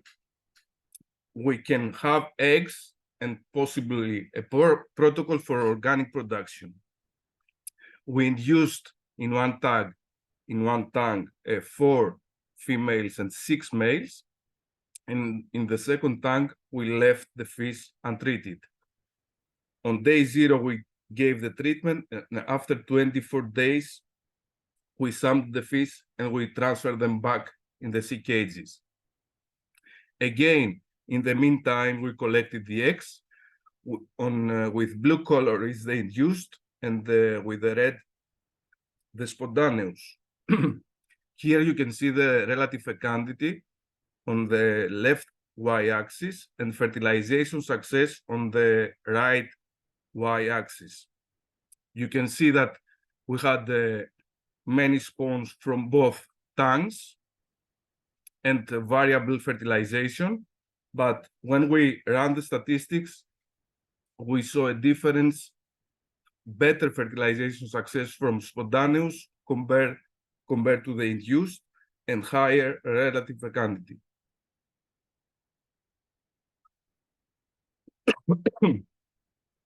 I forgot to tell you that this experiment, the spontaneous spawning, is part of Stefano's PhD. And when he did the parentage analysis, which is shown here, the upper graph is for females and the lower for males.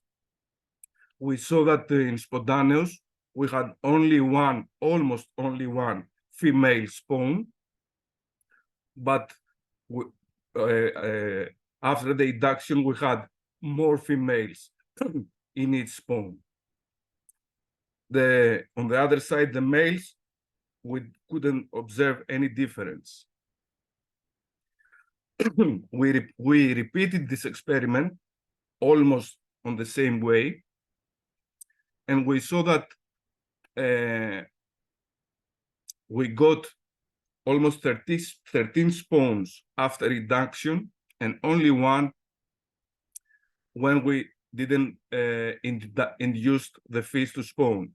So this protocol cannot be considered as reliable as the induction one. As conclusions and recommendations, individual spawning is possible. Of course, we have a male hierarchy. One from the two that we used was all the time produced more offsprings. Spontaneous spawning is possible, but not reliable yet. And when we have spontaneous spawning, we saw reduced female contribution to the offspring, but for sure with better equality. Some references for you if you are willing to study it more, and thank you.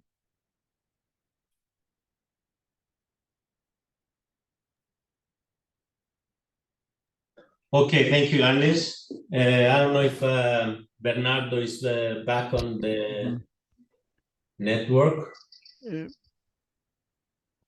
Yes, Dinos, I am here, although I have not been able to follow the webinar except the last presentation, so I cannot help you very much now. I'm sorry. Well, then I cannot be asking questions myself because I gave to the presentation, so I don't know what. Well, but there are, I see that there are some questions on the questions and answers too. Yeah, there were a lot of questions, in fact, and I answered them. I don't know if somebody wants to stimulate a further discussion on some of the doubts or questions that they had. They may want to frame the question openly here.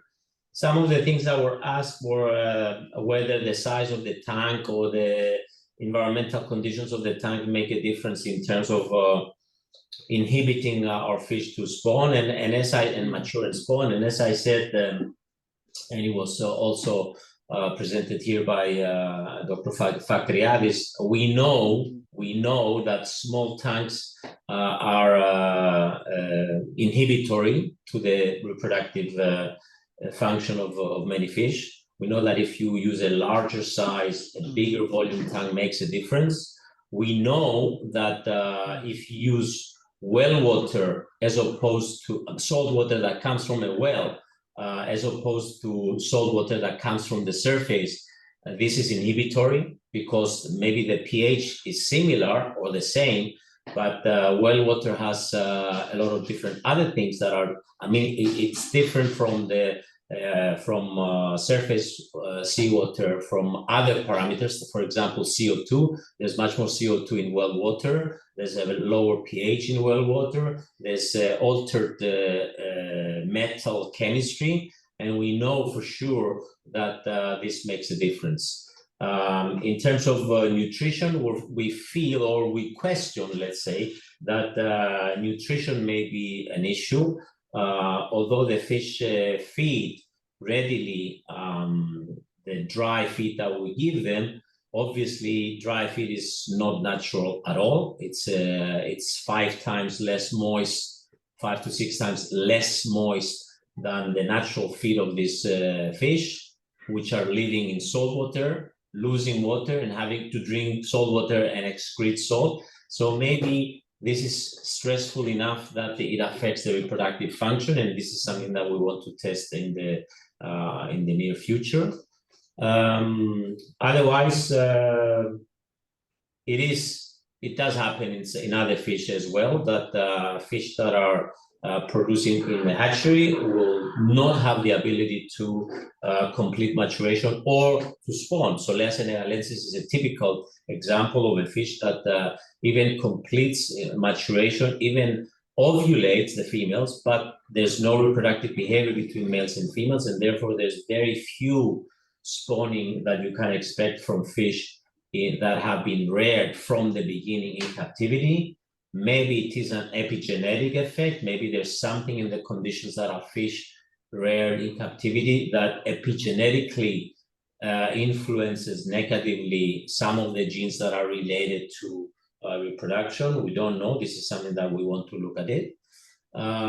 So we need to strive more in the future to see more stocks, to examine more stocks from the Mediterranean, and to see how we can improve the conditions so that we can have food maturation without the use of hormones and spawning. But in the meantime, we have developed the tools for achieving that, so that the industry can progress and continue.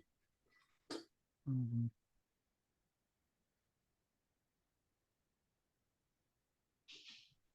No, I see that There were a couple of questions about the recombinant hormones. Yeah. What is their cost and are they costly? Yes, they're very costly. Yes, they're very difficult to produce, but they are available commercially from the company that was collaborating with us. I believe Ignacio Jimenez or Jose are attending this presentation. Yeah. And if they want to be given the floor to say something about the value, approximate value of what these hormones cost. Well, maybe he cannot talk, but he can write in the questions and answer tool. He can try to write.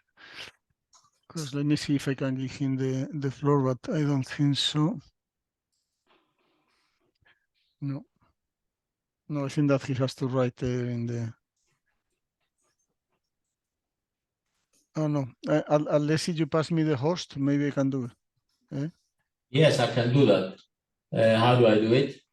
But you have to look at the participants tool, and then in the attendings, look for Ignacio and try to see if you can give him the. You need to give him myself. Yeah. Okay. Jimenez. Yeah. No, he's not. I don't see Jose either. So no, Ignacio is. Look You for see? Ignacio. Look for Ignacio. Jimenez with G.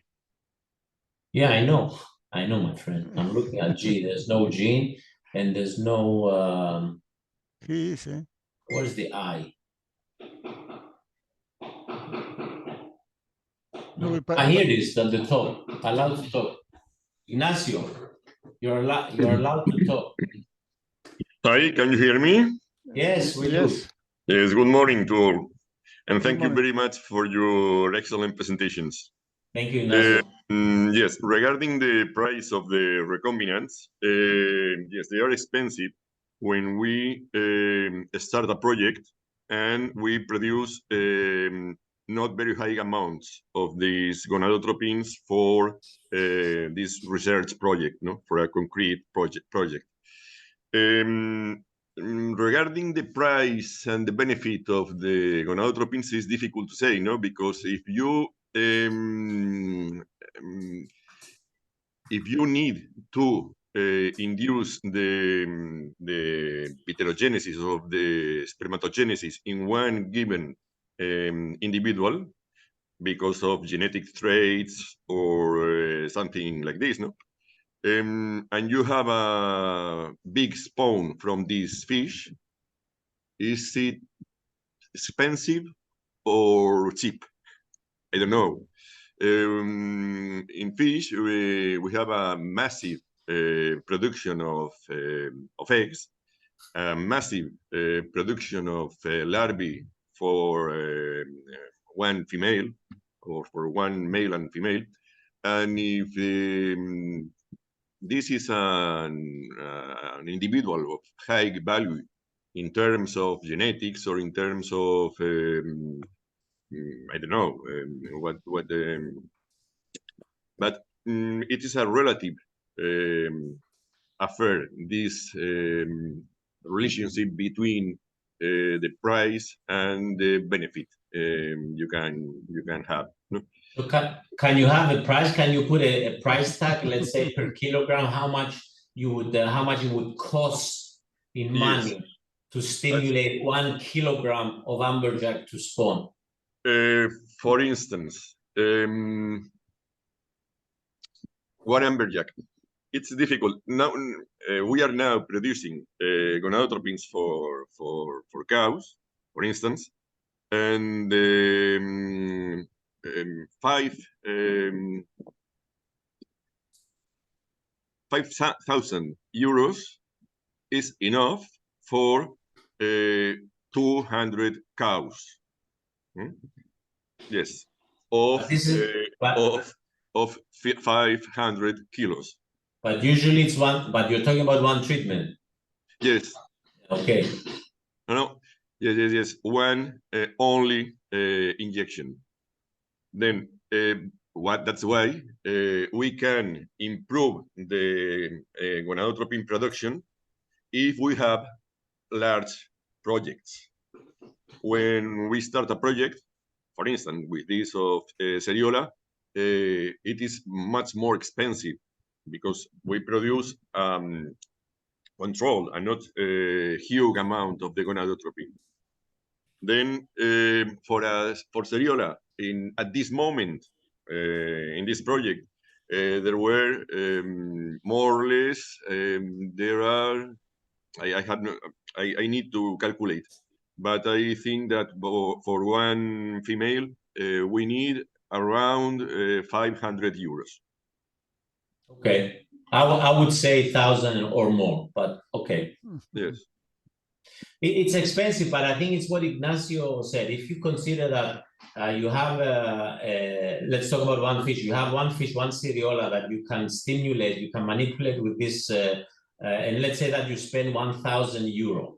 You spend 1,000 euro to stimulate this fish to mature, and it's 10 kilograms. This fish, you can expect to get, let's say, I would say 1 kilogram of eggs. 1 kilogram of eggs, if you want to buy it in the market now, it's 10,000 euros. So is it worth it? Yeah, I think it is worth it.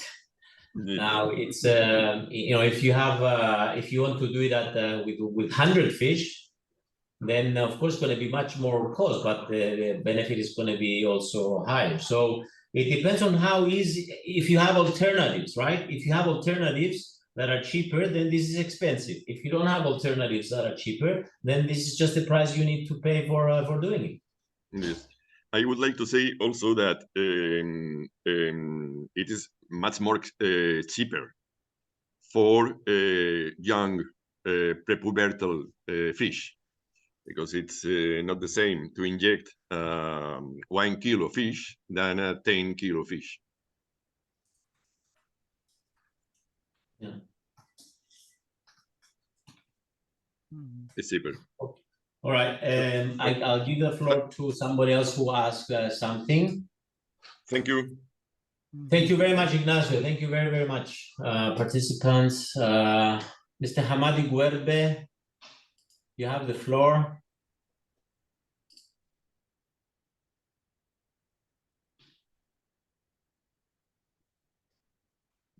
I don't know if he wants to intervene. Because he raised the hand, so yeah, maybe it was just for saying hello.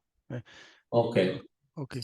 Well, I just want to make a question about this issue of the feeding of broodstock and the good answer that you gave, because I remember one previous webinar we have about fish parasites, and then we have a guest speaker, Ariana Sitja Bobadilla from the CSIC Torre de la Sal, that we were presenting results of a previous project and showing how enteroparasites can enter, appear in the fish and sea bream, sea bass, just moment after that they start to feed artificial feed. And later on, I attended a conference from a Chilean nutritionist that was working on the physical characteristics of the of aquafeeds, because it seems that aquafeeds, as you say, they are very dry, and also they are just the same, no? And it seems that there are a good number of researchers that are starting to work on the physical characteristics of the aquafeeds in order to reduce potential damage that these feeds, pellets, can cause on the intestine of the fish. And so I imagine that for broodstocks that are fish that they are live longer, this is an important issue, as you were mentioned. Yeah, we don't know. We're trying to, we brainstorm, and we think it's the size of the tank. We tried with a larger tank. We tried with salt water. We tried with this, with that, and we saw that there's something still inhibiting them. Maybe it's feed it, and we try to change things that we can change. Yeah, I know. So, No, we cannot stimulate their migration. We cannot have them in 100 meters deep water. But I just wanted to say that it seems that these questions about improving the physical characteristics of the pellets is something that is becoming, and it's an area of work for the future. And I know I mentioned it to one of the questions that I know. I haven't seen a lot of scientific data, but I know because I've seen it in Japan. Many farms are giving moist diet to the broodstock, and obviously it makes a difference. I mean, you don't do it if it doesn't work. I mean, some things you may end up doing forever because you think they work and you never tested something else, but I don't think that this is the case, because I know that because moist diet is very, very difficult. It's very difficult to handle. You have to have a fridge, you have to mush every day, or if it's prepared, you have to have fungal chemicals on and everything. So it's not something that it comes easy to the farmer. Not it's easy, let's keep doing it. The minute you feel that dry feed is good, you'll change because it's so much easier. So, like I said, there's anecdotal evidence from that. And it also makes sense because, like I said, you are a saltwater fish, you're losing water, you're drinking salt water and you excrete salt, and you're feeding a diet that is 5 times less moist than it's supposed to be. Mm-hmm. Of course, you're feeding because you're hungry and because you need to satisfy your growth, your energy, your metabolism, but maybe you're not going to be happy to reproduce. And to reproduce, you have to be happy. Yeah. Okay. I don't know if there are more questions because it's a pity that I miss most of the webinar. Well, we're recording everything, so you're welcome to visit our YouTube and see our seminar. Yeah, I suppose that you have mentioned before that the webinars have been recorded and they are uploaded in the web page of the project. They are in the NewTechAqua YouTube channel. Yes, I did mention it, and I welcome people to visit also our other webinars that were before. I already had some requests from people that are asking me when the previous webinar of Wednesdays will be broadcasted because they want to share it with their colleagues. They found it very, very interesting and useful. So, most probably will be ready beginning of next week. We have a raised hand. Pasqualina Ficcocelli. Permesso.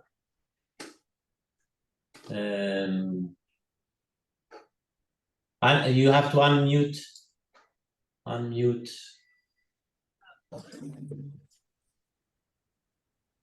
Pasqualina, can you? You're unmuted. No, now you're muted. Yeah. I don't know if Pasqualina, would you like to intervene, or is just that you were just saying us hello? Maybe she was just to say hi. Okay. All right. So Laura. Okay. So we're 15 minutes past our time. If there are no more questions. We can be here for as long as there's questions, but if there's no more questions. Yeah, we can finish here, and then Okay. remember all of attendees that our next webinar is the 31st of October. That is about this. Share this. Mhm. Can you see it? Yeah. Okay, so the next one is 31st of October. This is going to be a presentation of Aquanetics or Innovacy. Aquanetics is a company that was bought over this year by Innovacy, and there will be a presentation by the developers of a broodstock management software. This is a software that you can use in any facility, which allows you to track individual broodstock over the years, exactly where each individual fish is, what it has done in the past, what egg production it had, what hormonal treatments it had, what other therapies it had, its pedigree. You can attach photos of its histological sections, of its biopsies. It's a very, very useful software for people managing broodstock facilities, so for people that are managing breeding selection programs and they want to follow their broodstock. And of course, we have also the tools and strategies for sustainable aquaculture. This is the final conference where all work from NewTechAqua will be presented. Well, not all, but representative work from all the different work packages will be presented there, and you have a chance to meet all the major partners of the program. Mm-hmm. Okay, well, thank you very much for all the speakers. Apologies for not being present due to technical issues, but thank you very much for your contribution. And well, that's all. Thank you very much for all the attendees that have followed us with so much interest. Well, we finish here. Just say hello to you. Thank Okay. you. Bye-bye. Bye-bye. Bye. Thank you all. Okay. Bye. Bye. Bye-bye, Aldo. Bye. So, Dinos, now you have to stop the recording and be sure that you say yes for recording. Okay, so stop recording. Stop cloud recording. Yes.